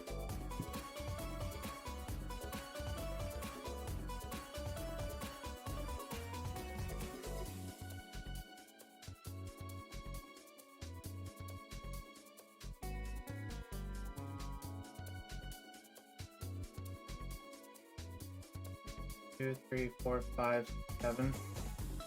Could have, like, gotten an untapped land and put Kahira into my hand, too. Nice. So you sold everything before MH2 got put back up, right, Wandering Winder?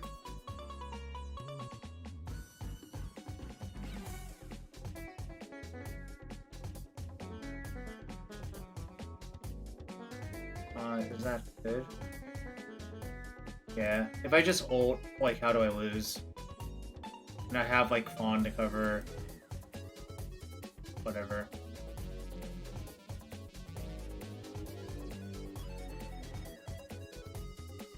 Fine. One full art, one in paper. Sick. So I'm gonna emblem, and then they can't really win. Because I can just counterspell all their shit forever.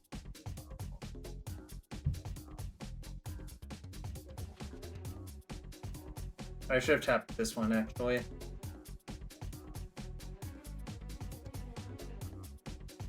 Can also just bolt all their shit forever as well.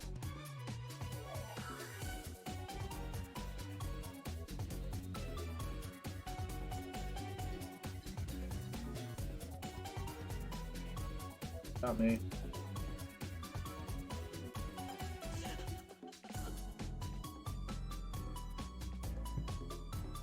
They're like mega dead now. Like, they're just, I'm not gonna let them keep any permanents that matter. I have 2 lands in hand, so I can cast Counterspell twice this turn. Red Emblem does it again, chat. Alright, specifically, some of you might be wondering, what if they had Spike Feeder in that cycle? I would just eventually end up killing them with Jace the Mind Sculptor or Teferi 5. Like, they would be at like 200 plus life, but who cares? Like, Jace / Teferi 5 don't even care. How was the Goblins matchup with this deck? Levy, weren't you there? Weren't you there when I lost? Or are you just trolling? Well, I mean, I guess you're definitely trolling, but... Oh, you were lurking? So you were trolling. You are trolling, rather. Don't Fury or some? Doesn't seem good. This does not work. This is fine. This is also good versus Utopia Sprawl, so I might do that. Just like kind of punk them. I think I'll cut 1 to Fairy 3, even though I think this sword's actually pretty good for some. Yeah, I mean, losing the Goblin sometimes happens. I mean, I'm pretty sure I should have kept my hand. It obviously didn't work out great.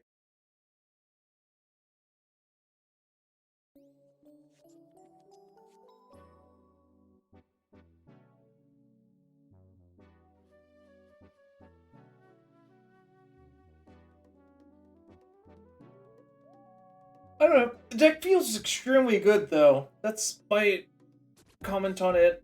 I mean, I guess it's hard for it not to, right?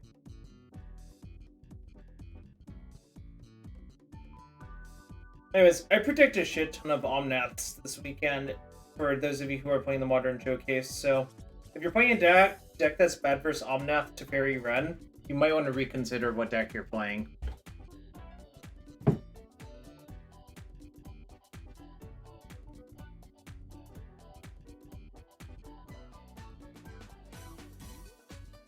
Do you advise Hammer?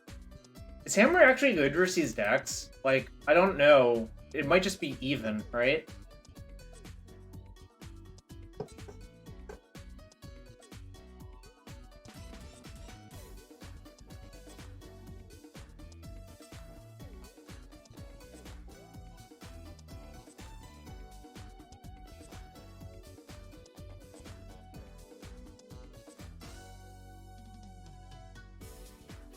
What a fucking hand. Can this deck beat Tron? I mean, it's not the easiest thing, but it definitely can. This is a keep on 6. Bottom of the second Solitude, I think.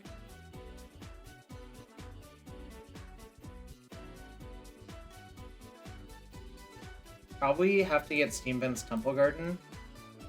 But... what? Why is this untapped say go?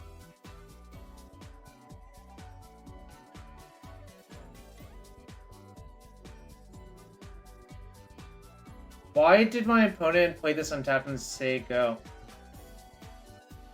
Holding Veil of Summer? I guess, but I'm just gonna play tap Steam Vents and pass, I don't know.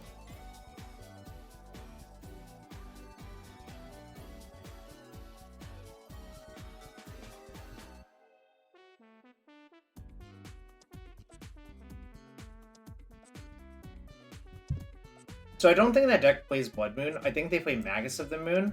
So I can still just fetch, like... I mean, I can't even play the Wrenn and Six otherwise if I don't fetch this, so... You know. Yeah, Wrenn was a sick draw. Alright, don't Mana Tithe me, bro. Or opponent. Opponent, don't Mana Tithe me. Just don't do it. Good. Mana Tithe would be kind of a beating right there, honestly.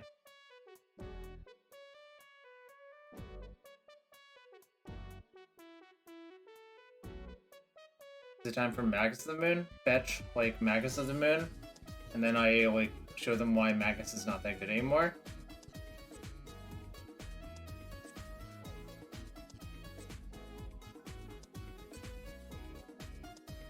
Nope, that's not Magus.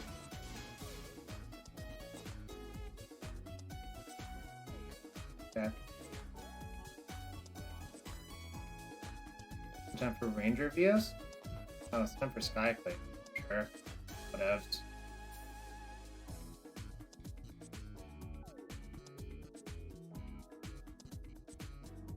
It is time to destroy one of their lands.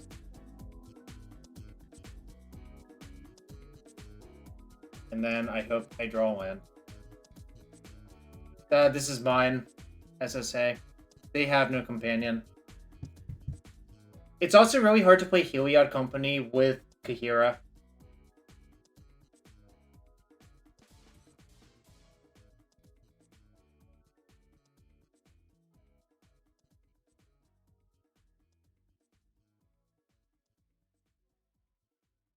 Favorite. Okay.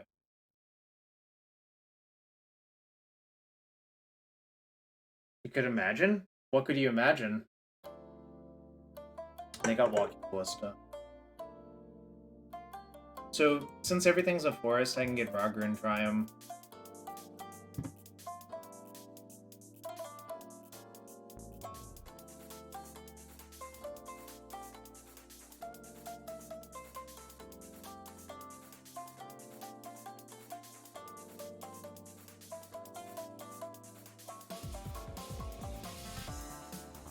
Oh, shit, I shouldn't even... Fuck. I should have just not fetch. I should have just tapped that for green. I forgot for a second. This is worse. I should have just tapped for green.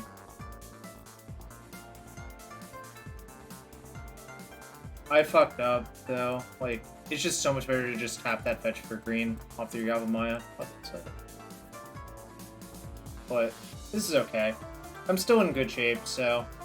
I just wish I would rather have a fetch line in play for next turn. It would just be so much better for me, I think. Like, fetches are really valuable in this deck.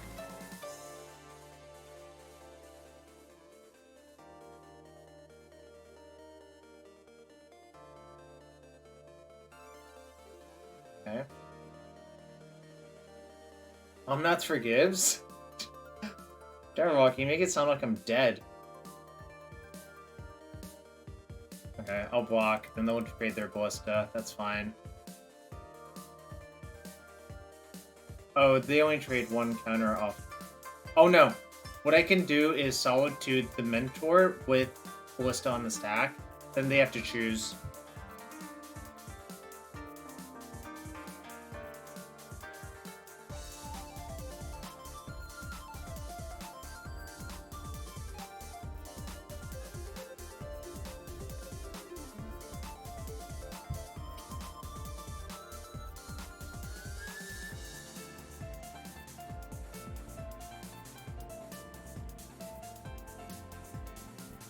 You want to kill my Omnath that badly?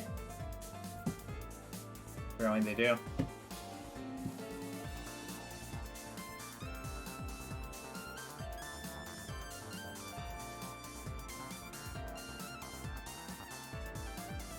Druid is kind of a joke for Solitude, I agree.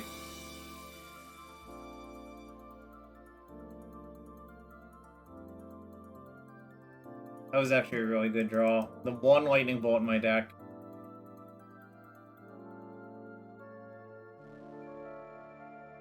Yeah, my deck is just full of Shriek Maws and Mole Drifters, and I don't know, like...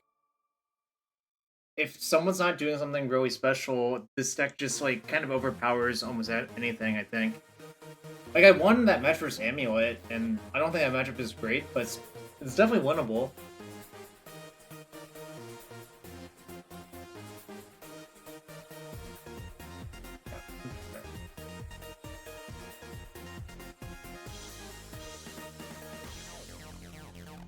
Fucking bust up.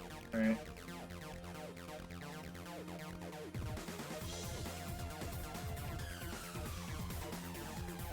Probably don't kill this.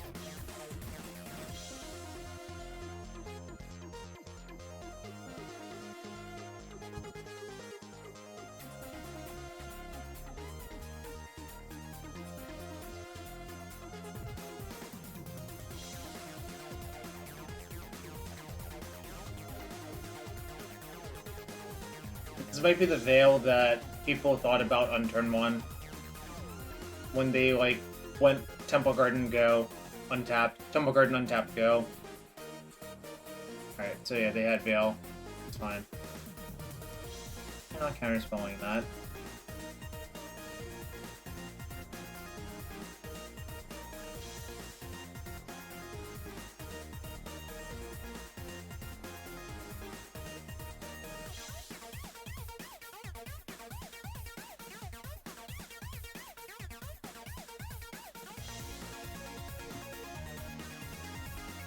Okay, I have to counterspell that one then. I don't know. I mean, there's a reason. Maybe they thought I would play Spreading Seas on turn 2, I guess. But I wasn't even really as incentivized to do that. Because, like, if you Veil with Spreading Seas, that's a pretty good exchange, you know?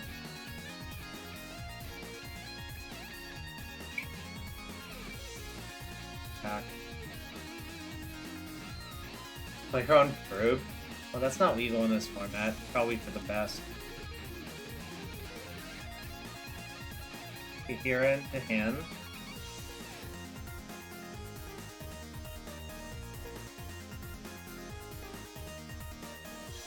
I will block with my face. Or Teferi will block with their face, I guess.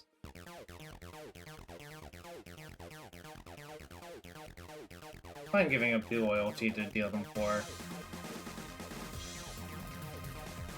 Is that better? Okay.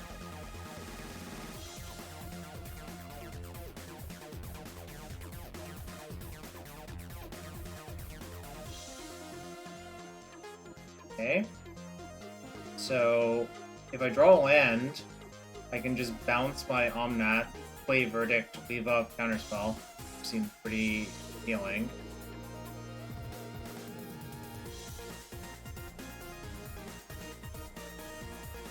I think I'll just say go now.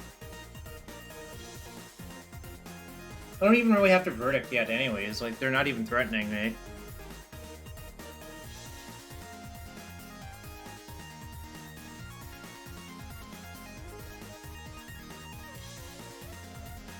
I don't know what you're trying to cast inside combat, but I have Teferi 3, so good luck with that.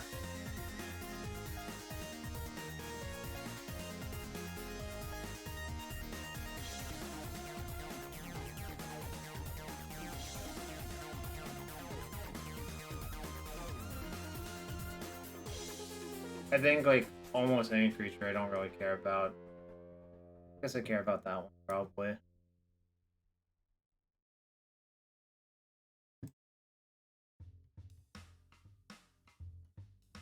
Alright. Well, they conceded to Counterspell on it, so clearly correct to Counterspell it. Alright, so we're 2-1. That one felt like kind of a freebie. It didn't feel like their deck aged particularly well. Prismatic Ending in particular, being a clean answer to Heliod, makes me very suspicious of that deck as a deck choice now. Because I think when it did really well, it wasn't actually that easy to kill it, you know? Alright, chat. So we're 2-1. Welcome to the stream. If you're new here, hit that follow button. That's free to do. And if you really want to support the stream, consider using a Twitch Prime or regular sub here. And everything is greatly appreciated. I'm going to get more water. I'll be back for match number 4 in a second.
Alright, I'm back.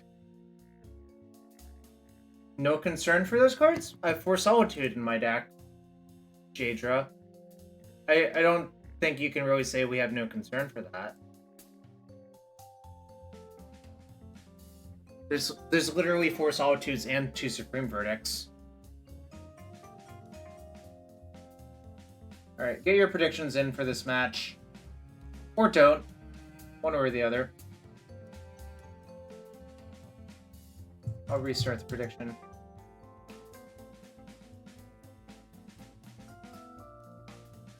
When's the last time anyone saw a Grimag Angler? I don't know. I haven't seen one in a while.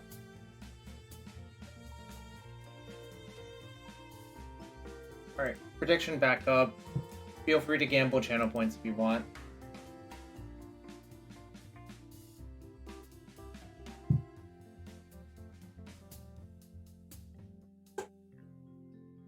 Alright.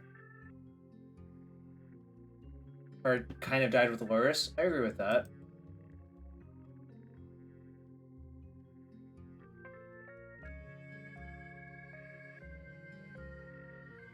Playing against Shade Scorpion.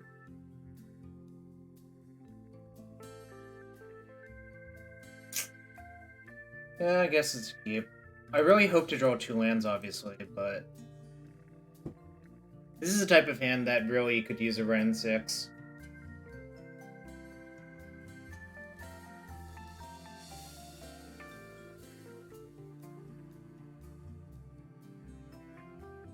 So this will get blue, white, red. Probably.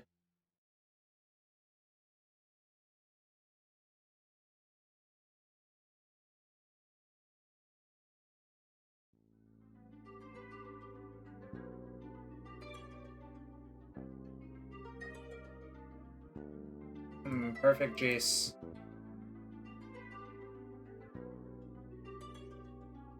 Their Murktide problem. Yeah, I mean, 4 Wrens just makes so much sense, obviously. Just like, what kind of crazy person only wants to play 3 Wrenn and Six, right? Come on, land.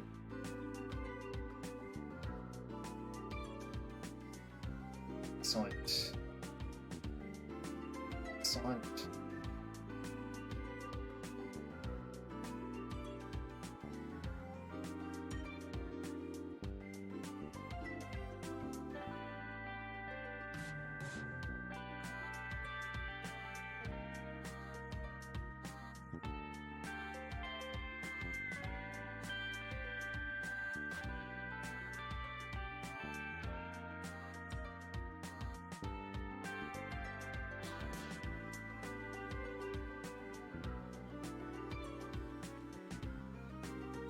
Let them counterspell this if they want to. It's kind of hard not to cast anything here.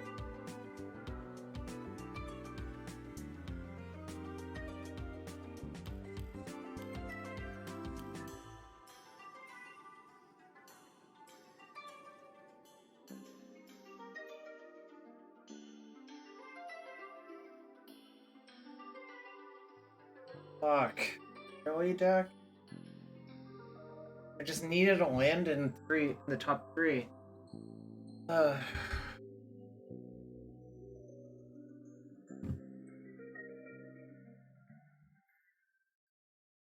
I'm more likely to need another Jace in my deck than a second Omnath, I think.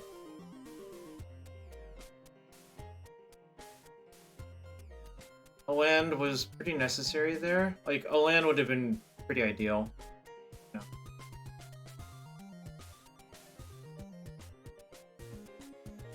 Snapcaster? Why did they cast Snapcaster there? Do they think a 2-1 is gonna kill me? Or are they Blue Moon, I guess?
think I just have to do this. If they have fun of their own, so be it. But I can't really let that Murkite go.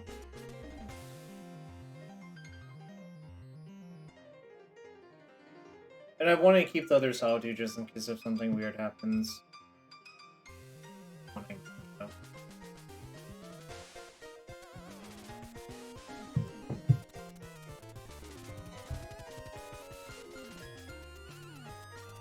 If I lose this game, it's because I haven't drawn enough lands. I kind of think 24 might be one too light for this deck, is one of the observations I have.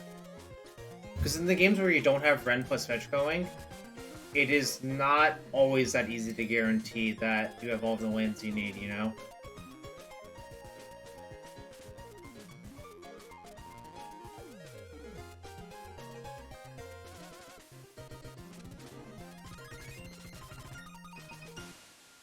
Yeah, I don't know what the, like, maybe you just play another Triome? I don't know. It kind of, I think it should be a cycling lane of sorts.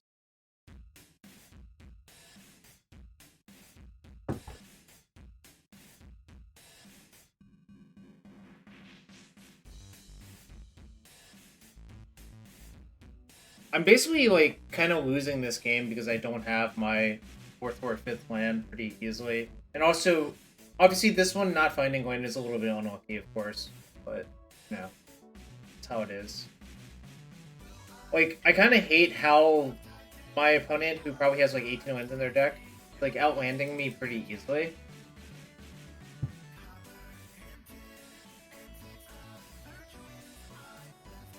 Doing MH2 draft, open Fury and foil Ragman. Nice moose droppings. Nice. You love to hear it.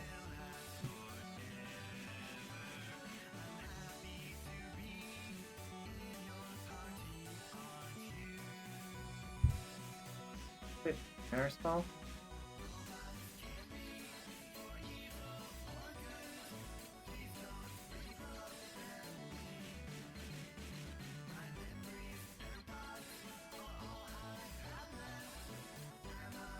Should I just play Jace? That seems like the worst option. I think I will cast my Omnath, actually.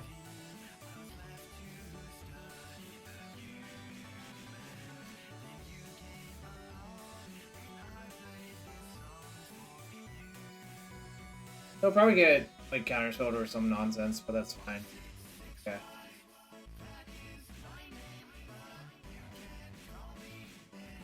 And I'm just hoping they tap out for, like, a DRC or Murkite or something. If their hand's just, like, all counters, they probably gonna lose this game, to be fair. Murktide. Murktide! Murktide! Murktide!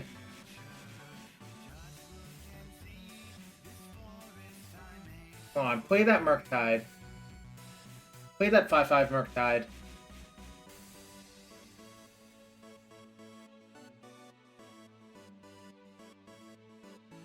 Oh, they didn't play it? Boo. Mines are so awkward. Now I'm getting punished for that not being blue source.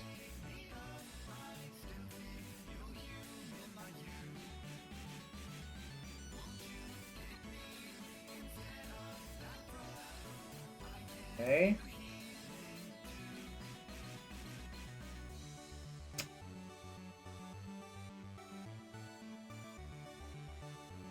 I like the split so far, Levi. I like 2 Verdict main, 2 Fury sideboard. That was really unfortunate. I basically lost because I didn't draw lands, but, you know. Oh, love Fawn in this matchup. Dispute's decent. Veil's fine. Endurance is fine. I might cut like Teferi 5 and Jace's. And probably like side in the Bird. The Blood Moon. I don't really like Force of Vigor for Blood Moon, but Purge is definitely fine. In this deck, you more often hard cast Fury, I think, but obviously there's a buyout of 13 cards to evoke. But this is more meant to be hard cast in this deck. But there are 13 red cards. 14 if you count the other Fury. Second Rogren. Yeah, thinking about playing a second Rogren as a 25th land, and I think it'll probably make more hands feasible, honestly.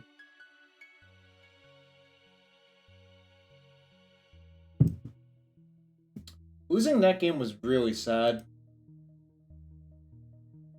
I basically just got, like, destroyed because I never drew a land, you know?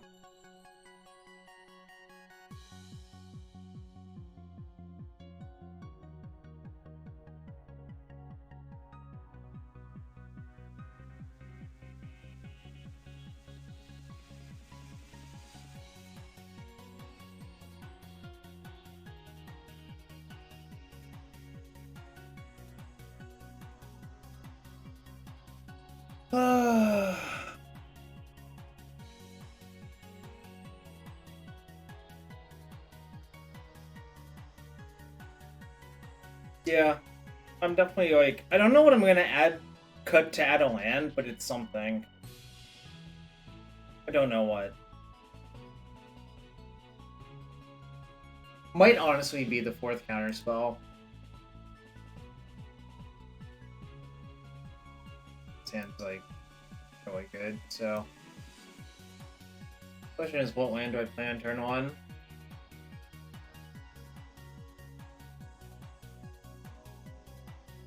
Other question is, how easy is it for me to play around Blood? I think I should just play the Sandbar in 1, probably. You only care about beating Amulet Titan? Probably Damping Sphere. Yeah, I'm fine with 5. I could cut the second Fawn, too. That's like the other card I am somewhat suspicious of. Ah, fuck. Ah, goddammit. Oh, Ashiok is fine, too, yeah. Ashiok might actually be better. This will probably end up fine. The question is, what lands do I fetch? And then I'm gonna fetch Basic Forest with this Windswept Teeth, but I can also just take a draw and see what I draw.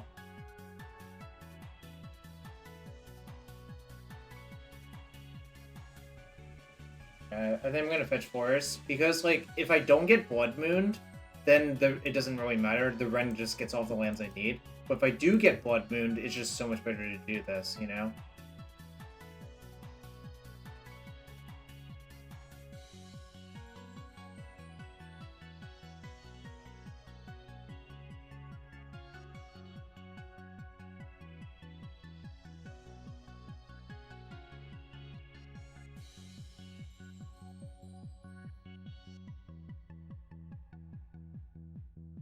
Sneaky Dispute. There's only one in my sideboard, but obviously it's right here.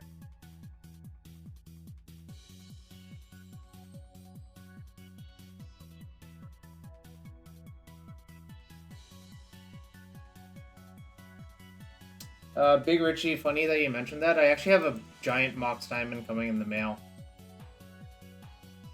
Well, not in the mail. I'm gonna pick it up from someone. Remand? Right, well. Don't want you to remand. That's what I should wear? Oh, it's coming. You just have to wait a little bit. Wear Tear is nice? Oh, Wear Tear is pretty nice, yeah.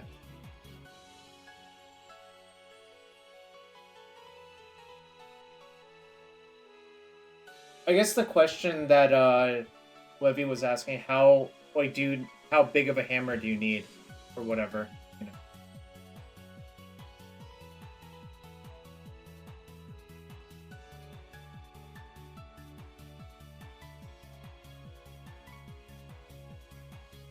I'm not gonna give them respect for dispute. They dispute this fine. Otherwise, if this resolved, the game like almost ends on the spot. Colossus size?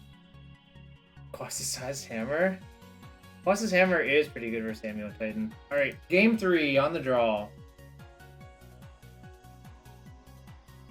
Am I supposed to have Fawn in my deck versus them because of Blood Moon? It seems like kind of loose.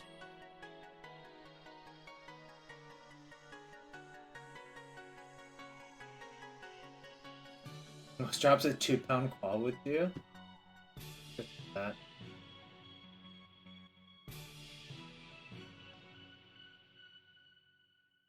But endurance is not good versus Blood Moon. Or do you mean I'm supposed to have Fall in my deck because of Blood Moon? Oh no, you're talking about versus Amulet. I see. Okay. I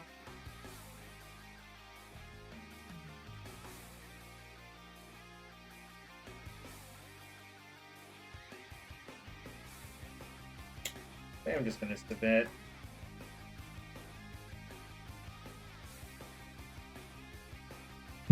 That dispute was insane right there. Veil would have been not as good because I only had a blue left over.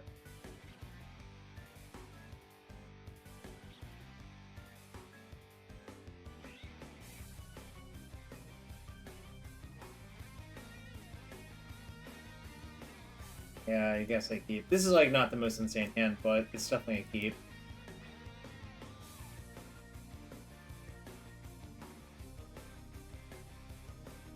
A little bit. Also, a friend of mine just told me that he thought it was better. Play one Veil. It just like kind of does a lot of small things really well, if that makes sense.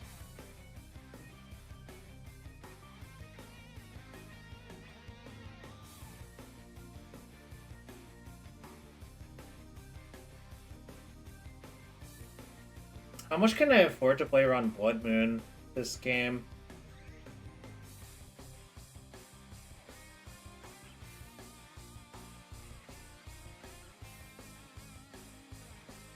Okay, 2 Veils, 80 cards to respect Korok. Fair enough. Yeah, I think Veil is kind of just okay, generally speaking.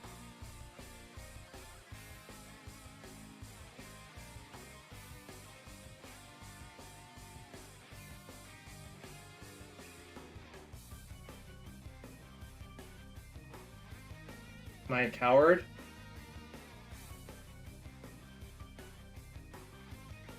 It's so bad. Basics are so bad if I don't get Blood Moon.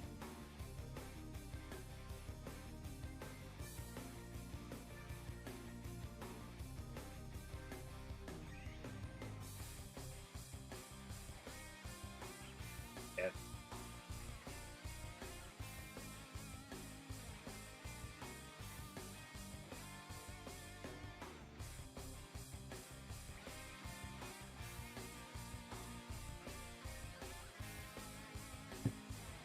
I'm gonna get Forest here, though.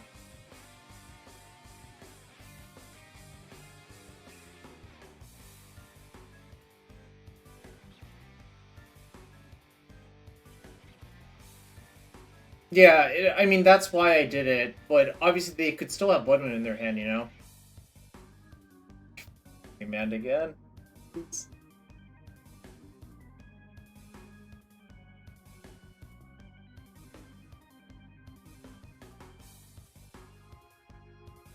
Kind of feels like they're Blue Moon and not...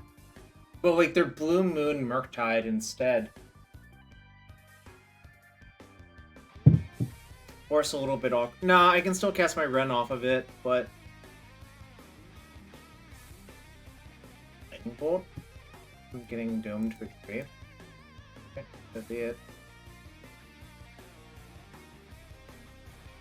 Urge is a really nice one, actually.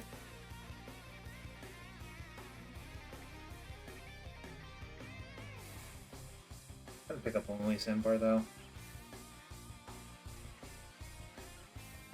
Yeah, it feels like a Blue Moon variant, but, you know, might as well just play defensively in these spots.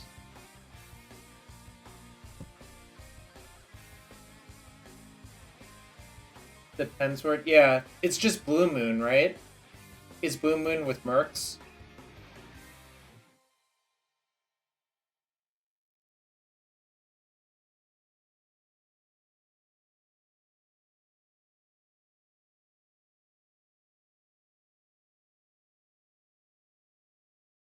Ride 'em, cowboy.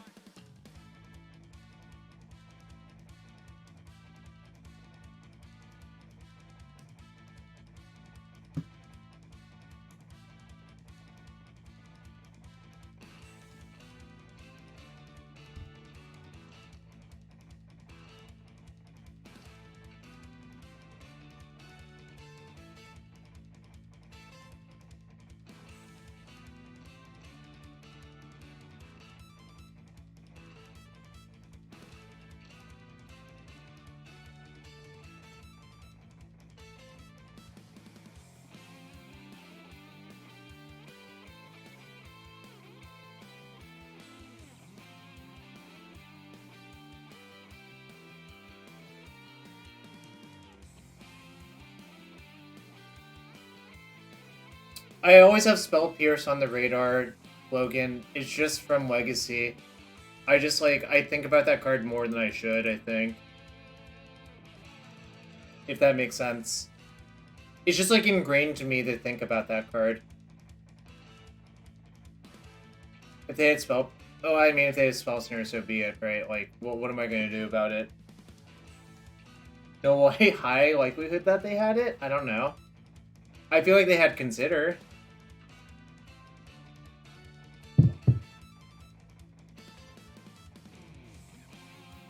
This is a Merc, for sure.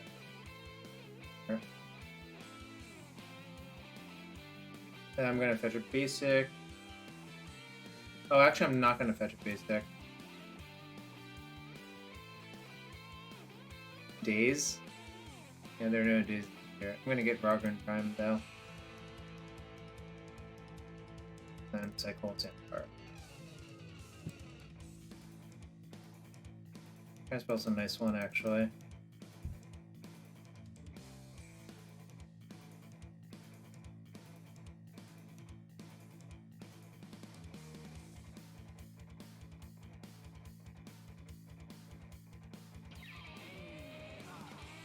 The deck, it's pretty good. I mean, it's money tribal, so if it's not good, I have issues with the deck.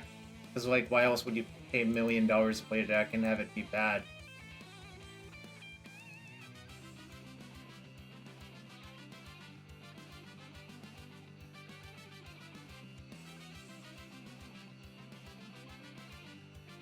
Do they have 2 types in yard? I think I'm just gonna evoke Solitude. People spend $1 million on bad stuff all the time? That's true. Anyways, I'm gonna just plus Teferi. I want to keep Teferi on a high loyalty to play around another Blood Moon. Now my opponent's getting butchered by our money tribal cards.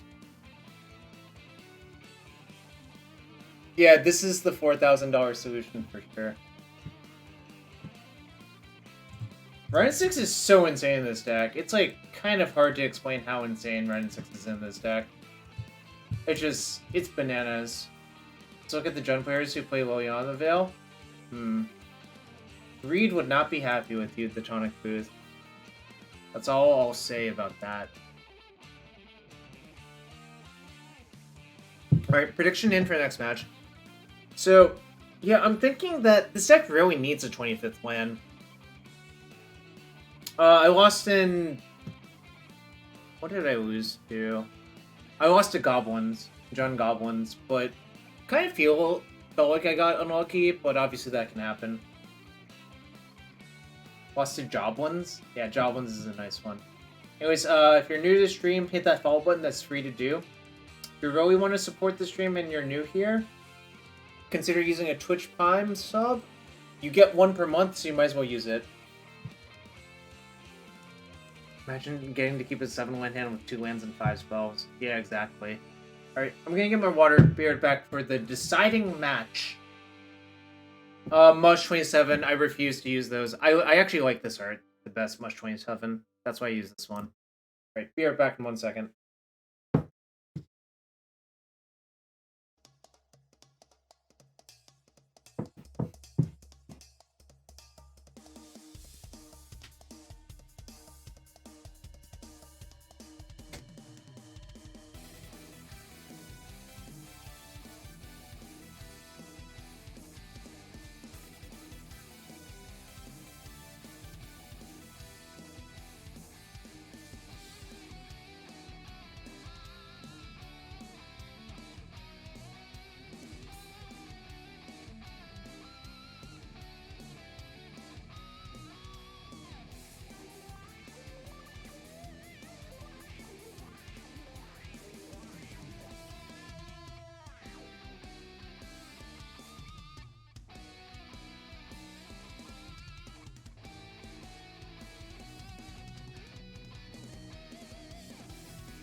Yeah, I was,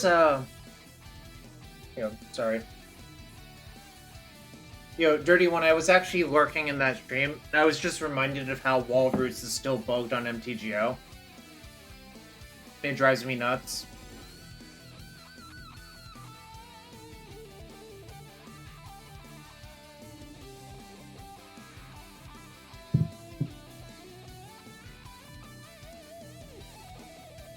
Same quality?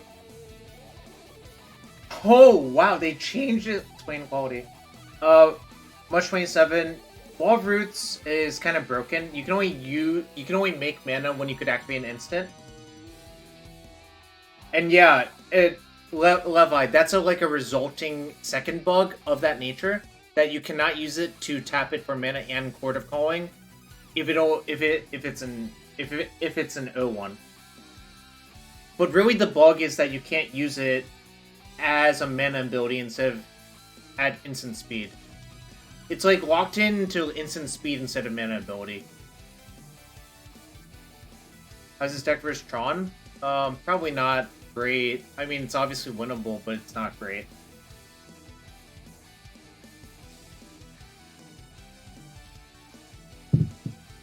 Like, that bug existed before I tested, when I was testing decks for Pro Tour Oath of the Gatewatch. And it's still bugged. So it's like 6 years or 7 years or whatever. Yeah, I don't understand why people are asking about Tron either. But, you know, it's you know, I'll answer their question. Like, I don't think this is, like, insane versus Tron, but it's fine, probably.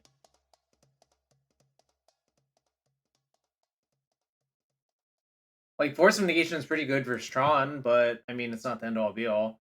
I also kind of think it depends on how many Umogs are in the Tron deck. Probably.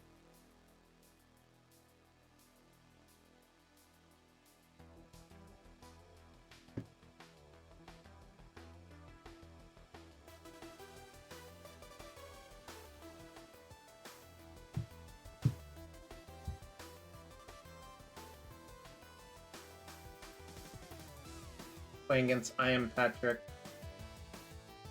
You're playing Tron in Vegas? Okay, cool. Good luck. I am not going, personally. But I hope you have a good time and you have fun.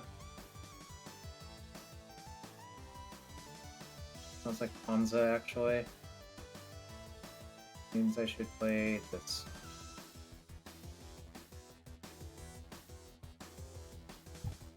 Actually, I'm skeptical that this deck will be played a lot because it's fairly expensive to build, but that's like a completely separate issue, I suppose.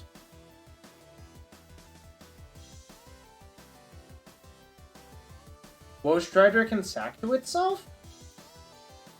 Why? Yeah, I hate these lands so much. I actually hate them.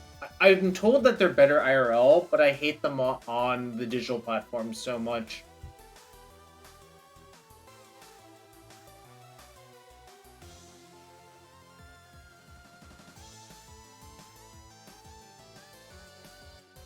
It's kind of a lot of mana.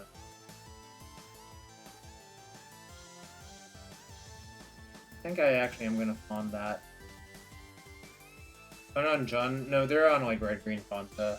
I bet a lot of money on that, to be fair. That might look crazy, but I think cutting them off of like a shit ton of mana is just correct. No.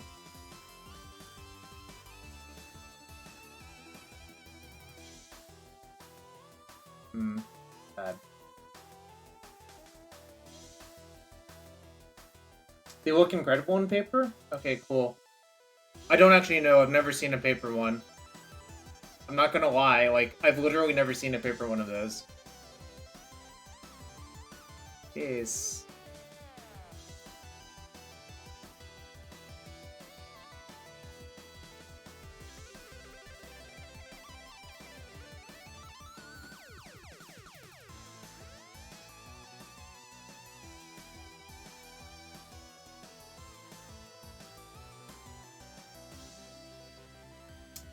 Maybe we should have gotten a different land, actually.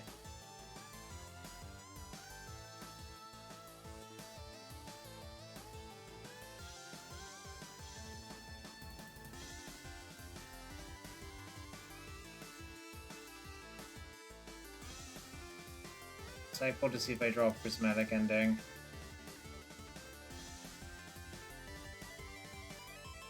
This is not going great. Probably gonna lose that Ragavan currently, because I don't have an answer.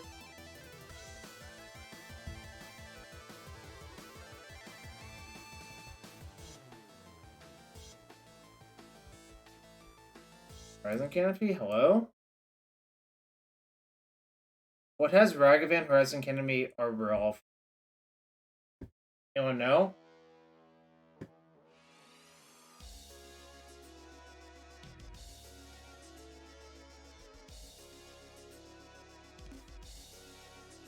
Yeah, I don't know either. I'm going blah as well. A cube deck? I suppose it is. It looks like a cube deck for sure. Isn't it Ponza? Ponza doesn't play Horizon Canopy, I think. Isn't it Jund? Jund doesn't play Arbor Elf generally, but...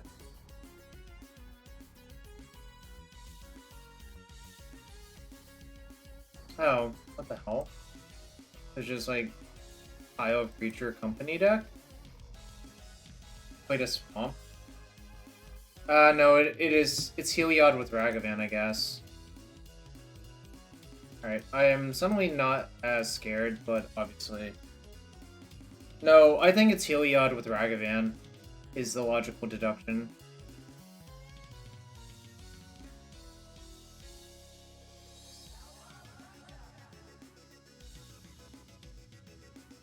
Oh, that's a really good draw, actually. I was thinking that I might want to iteration for that. I think now I just play Teferi and plus it.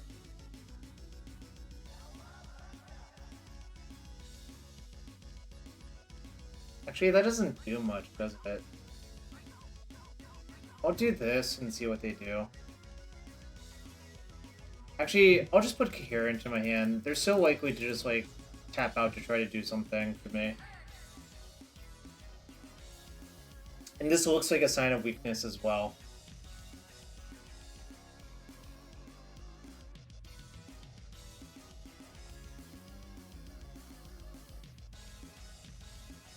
So, like, they might just main phase a company or something like that because of how I played, you know?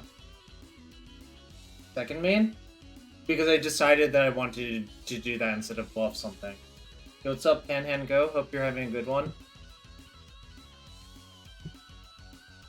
Just, like, play a company. Play a company. Play a company. Play a company. Play a company. No! Don't do that!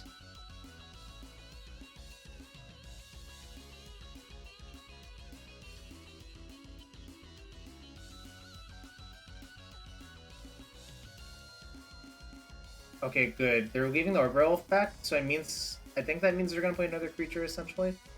Bolt? I don't really want to get Bolt, but...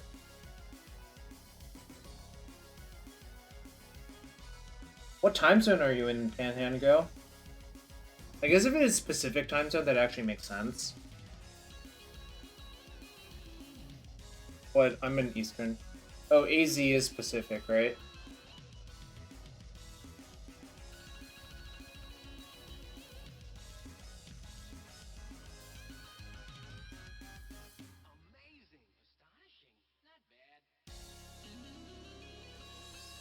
No! Oh, why is there a Karn in their deck? Why is there Karn and company?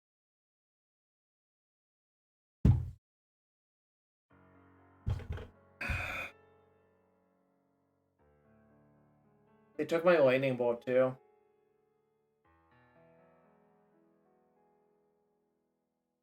Every combo dot deck? This is just like some nonsense that I'm gonna lose to, probably. It's definitely nonsense, and I am definitely losing to it right now, so. See to turn the treasures into creatures. Well, Utopia Sprawl, Arbor Elf plus Karn actually makes sense. Because that just like ramps you really fast.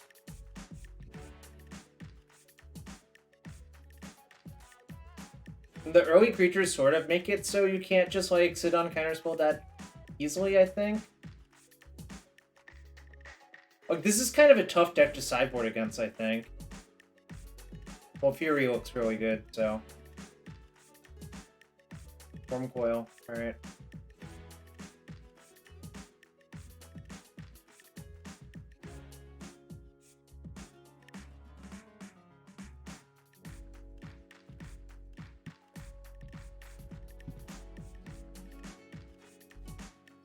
This is forced. I mean, Verdict is fine, but I still know they have Ragavan in hand, which is kind of an issue.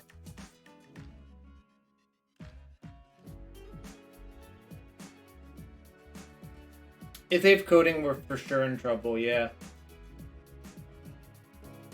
I mean, I guess coding is only like a Rashadan board this turn, but it's going to be trouble later, because they also took our one lightning bolt from the deck as well.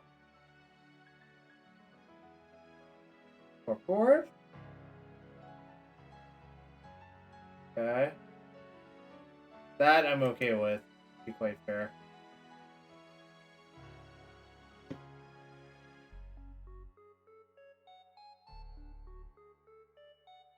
Okay. Funny.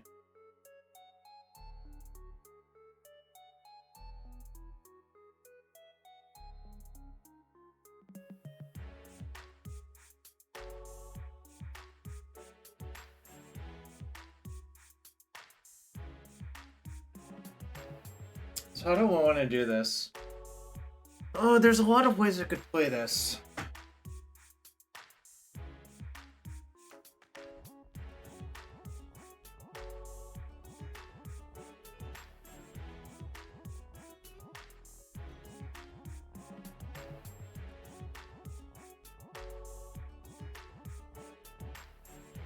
Evoke doesn't trigger through Orb, no.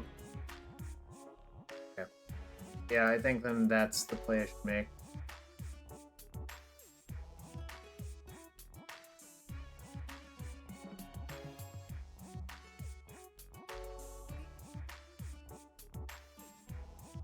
Just gonna kill Karn. And then we have the sneaky Solitude to block.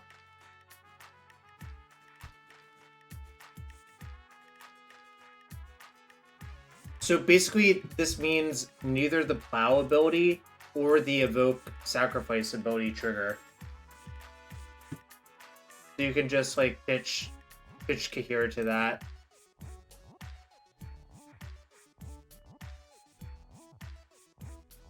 For attacking me, okay.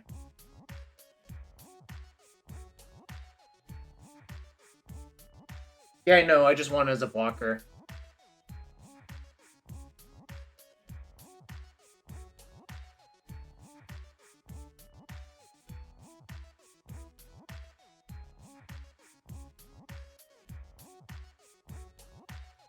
The point is to block, right?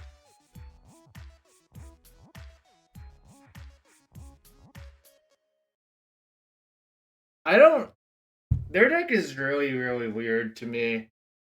I don't know what's going on over there. It's kind of an adventure. Like, why does it have Oriok Champion in it as well?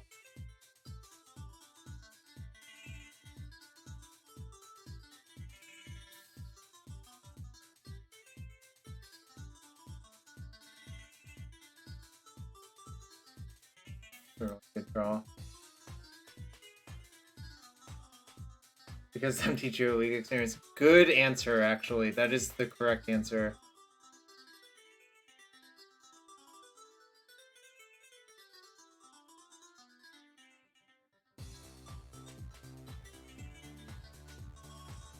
Plus this turn. I have to play an untapped land there, essentially, but I'm actually in really good shape now. Suddenly all of their stuff died, and I have, like... Lonely Sandbar plus Wrenn and Six does not mess around, really.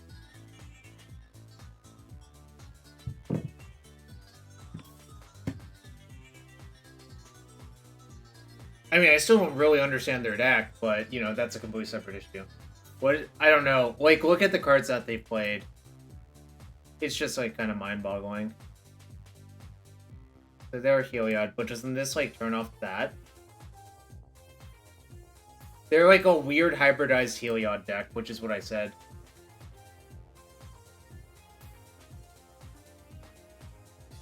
I don't think I care about that. Can't wait until I, like, randomly die to it or some shit.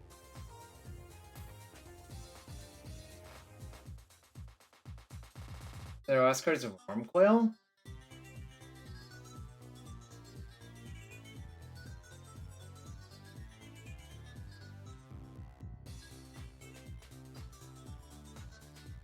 Sure. Yeah, it does. Torpor Orb's also, ironically, very good versus Heliod, because it does this shit.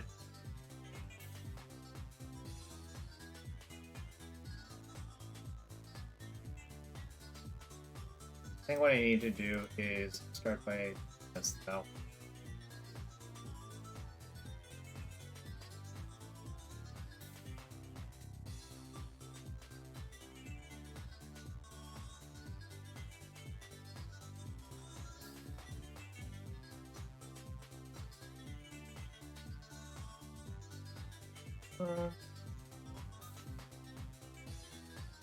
Yeah, I think I should do this.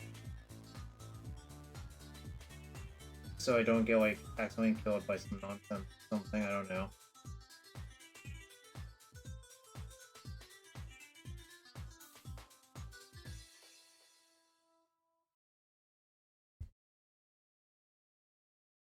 They have Heliod, Wormcoil, X in hand.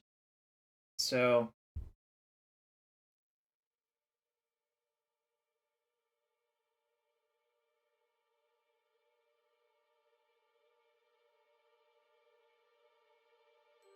I don't think the Heliod's that threatening. So I want to save this for Wormcoil because my Teferi's not on refresh yet. If my Teferi were on refresh, I would probably not care, but keep attacking me.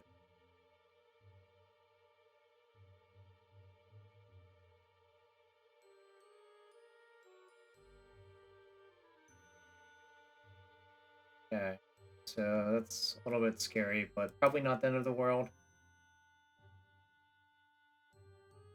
Their deck looks weird. Yeah, I think their deck looks not very good, honestly. But, you know, that is the MTGO League experience, someone said.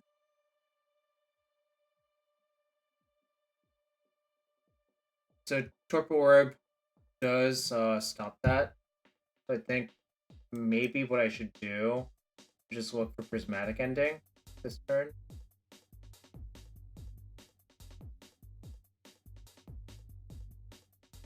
Okay. Play it and they go. I can untap and bounce the orb, play Omnath, and immediately stabilize, so it works out. And I know their hand is Wormcoil and 2 unknowns. Yeah, if they had tried to kill us, I think, like, the card ended up not doing very much, I think. In fact, this is, like, actively bad for them a lot of the time, but, you know.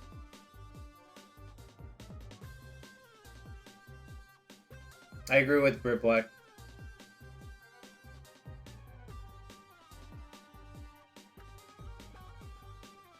I cannot slam this counterspell fast enough on Wormhole Engine.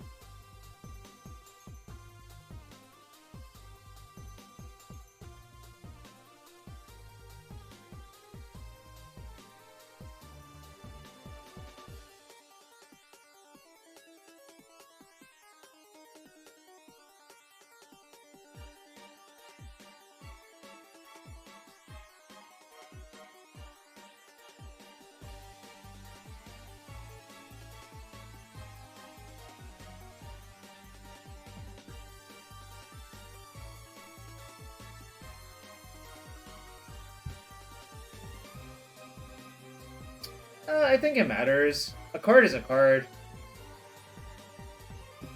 Maybe it doesn't actually matter and I just hurt myself.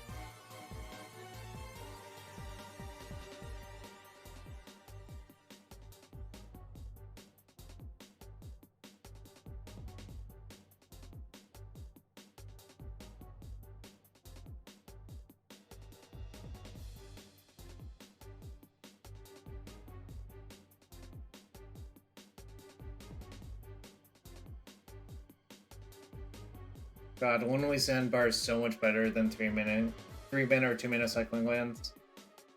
It's kind of insane how much better it is.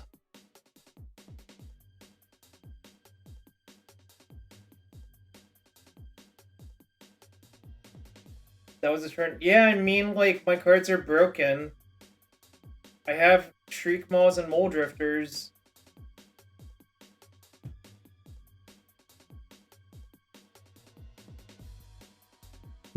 Just like, I don't know, you printed all of these cards. I enjoy that I can play with this counterspell art in Modern. It's just, like, really good art. And Omnath stuff. That Omnath deck in Standard was, like, completely ridiculous in comparison to most of the other things going on.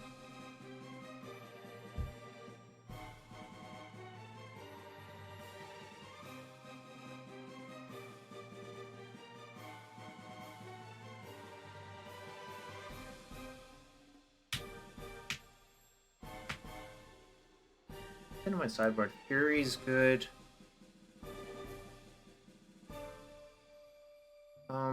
Probably have to counterspell that because, like, you basically just have to. Yeah, you have to counterspell that. Otherwise, it just gets Walking Ballista and then they silence me next turn. Doesn't really work out great.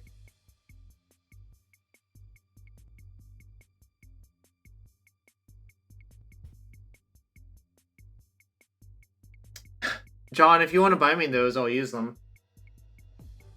I'm not even lying. If you buy me those, I will use them, John. That Omnath deck got you from Bronze and Mythic? Yeah, that sounds about right. You probably had like a 90% win rate or some unbelievable nonsense because that deck was like... That deck was like weaponized EDH, is how I would put it. I don't actually think Fawn is great versus her opponent.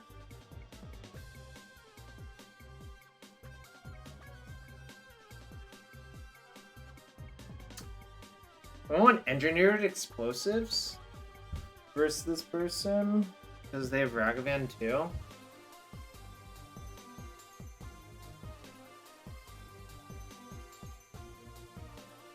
Probably not. It's not even that good versus Ragavan.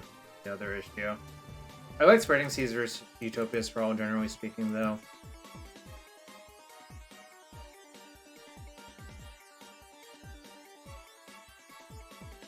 I'll cut 2 to Teferi 3, even though, like, I think it's still a decent card, obviously. You like the broken cards when you get to play them? Fair enough. I think most people feel that way, like... There's, like, such a short timeline to play with a lot of the broken cards that you feel like you're missing out if you don't get to play them, right?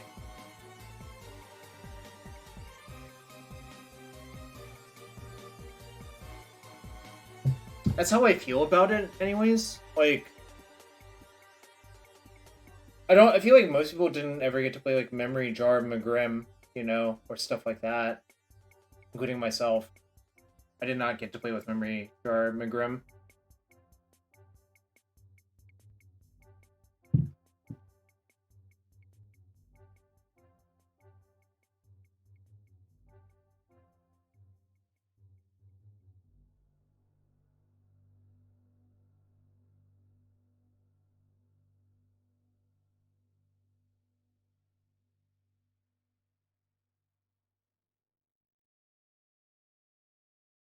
Mayaka Jace. In case they Spike Feeder out, Blue Velvet, like, they have Spike Feeder combo in their deck most likely. So if that happens, I don't want to be able to not be able to win versus Spike Feeder combo in a timely fashion, essentially. Takwa. Group of friends own the cards for Jar combo. One wine to play it before ban, so you didn't get to. Oh, that sucks. Actually does suck. Right, well, I'm immediately killing that with Prismatic Ending.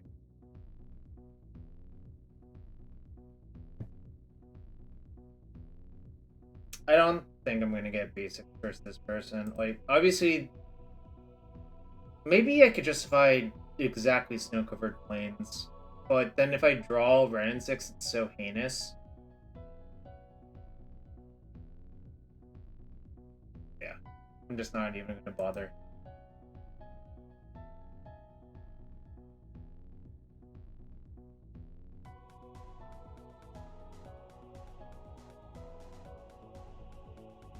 I'm not sure it actually makes sense, but that's my reason for doing it, if that makes sense.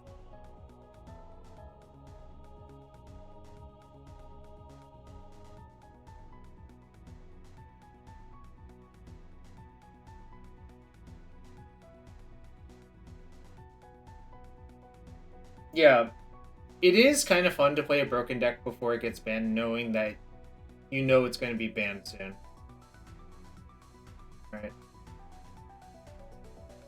Spreading sees the shit out of that stomp probably, but we'll see what they do.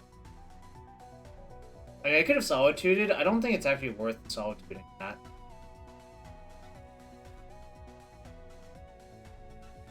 Oh.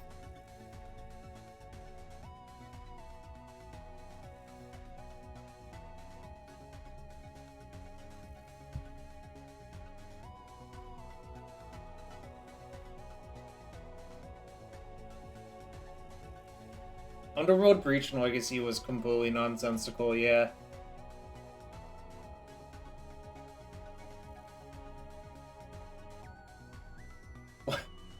Orange Chant, well, there were a lot of things going on with that deck, but that deck was just really, really, really good, obviously.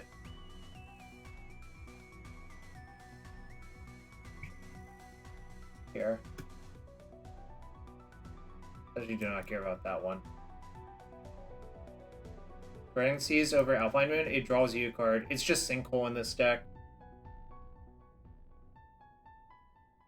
It's just a 2-mana Sinkhole that draws you a card in this deck.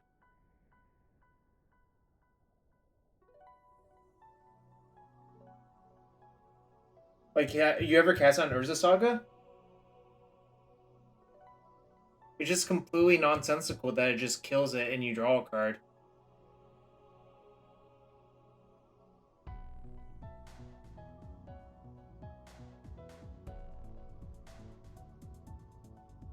Moon being better versus Wrenn is the best counter argument seen. Not sure what you mean by that. I mean, Blood Moon is good versus Wrenn and Six for sure. Blood Moon is just kind of good versus stack, like, on the whole. Oh, Wrenn and Saga. Yes. That's the reason to play Alpine Moon. But this deck does not do that. Gonna lose that stuff? What?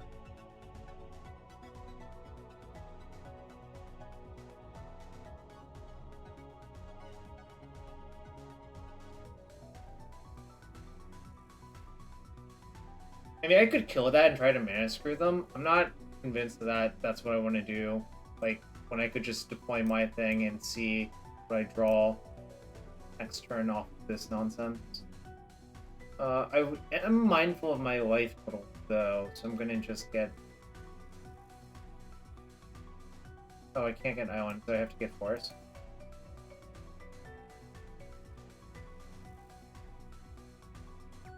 It's a Demir base? They do, yeah. Definitely Demir of them.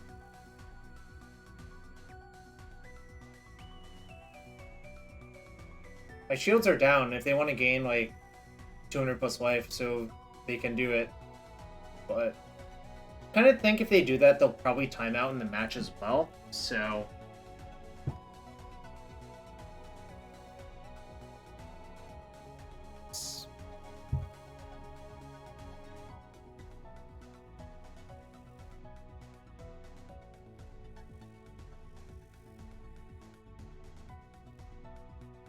I'm willing to use this on that.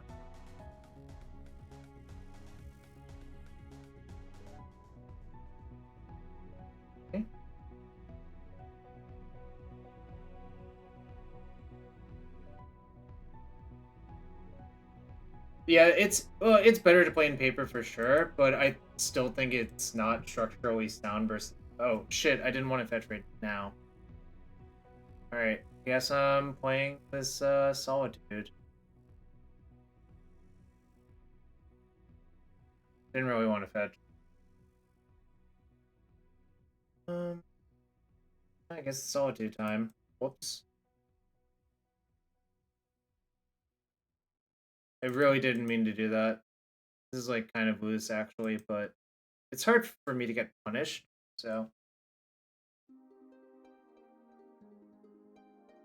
I know.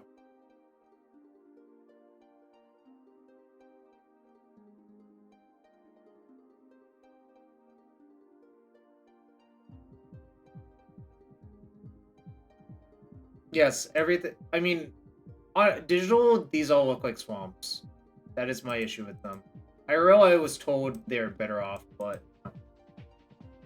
I think it doesn't matter that if I mean, obviously it matters, but I don't think it matters too much that I cut myself off Counterspell this turn.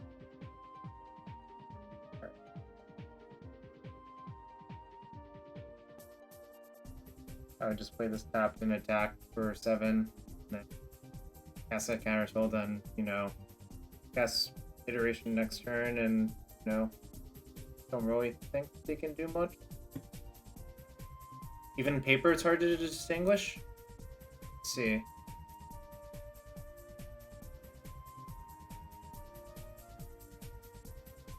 So they can gain 6 life. Probably still to cast this. Just to, like, force some action.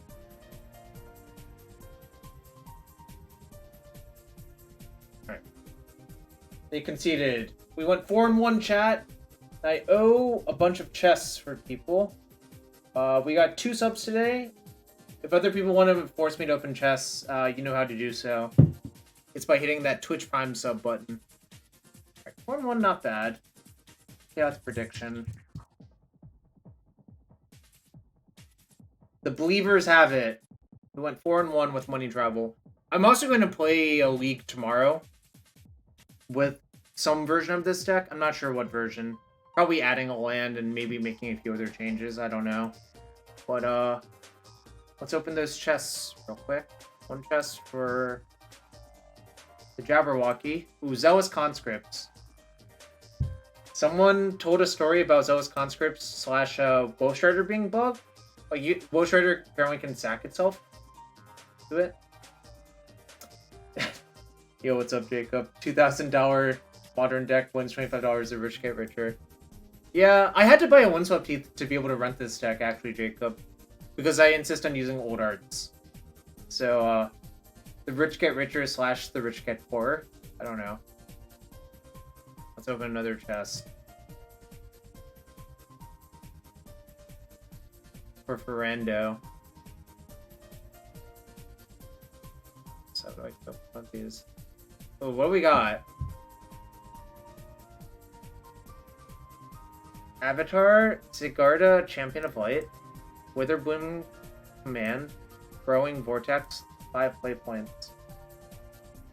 Oh, the best Zealous Conscript story I've heard was in top 8 of an SCG Invitational.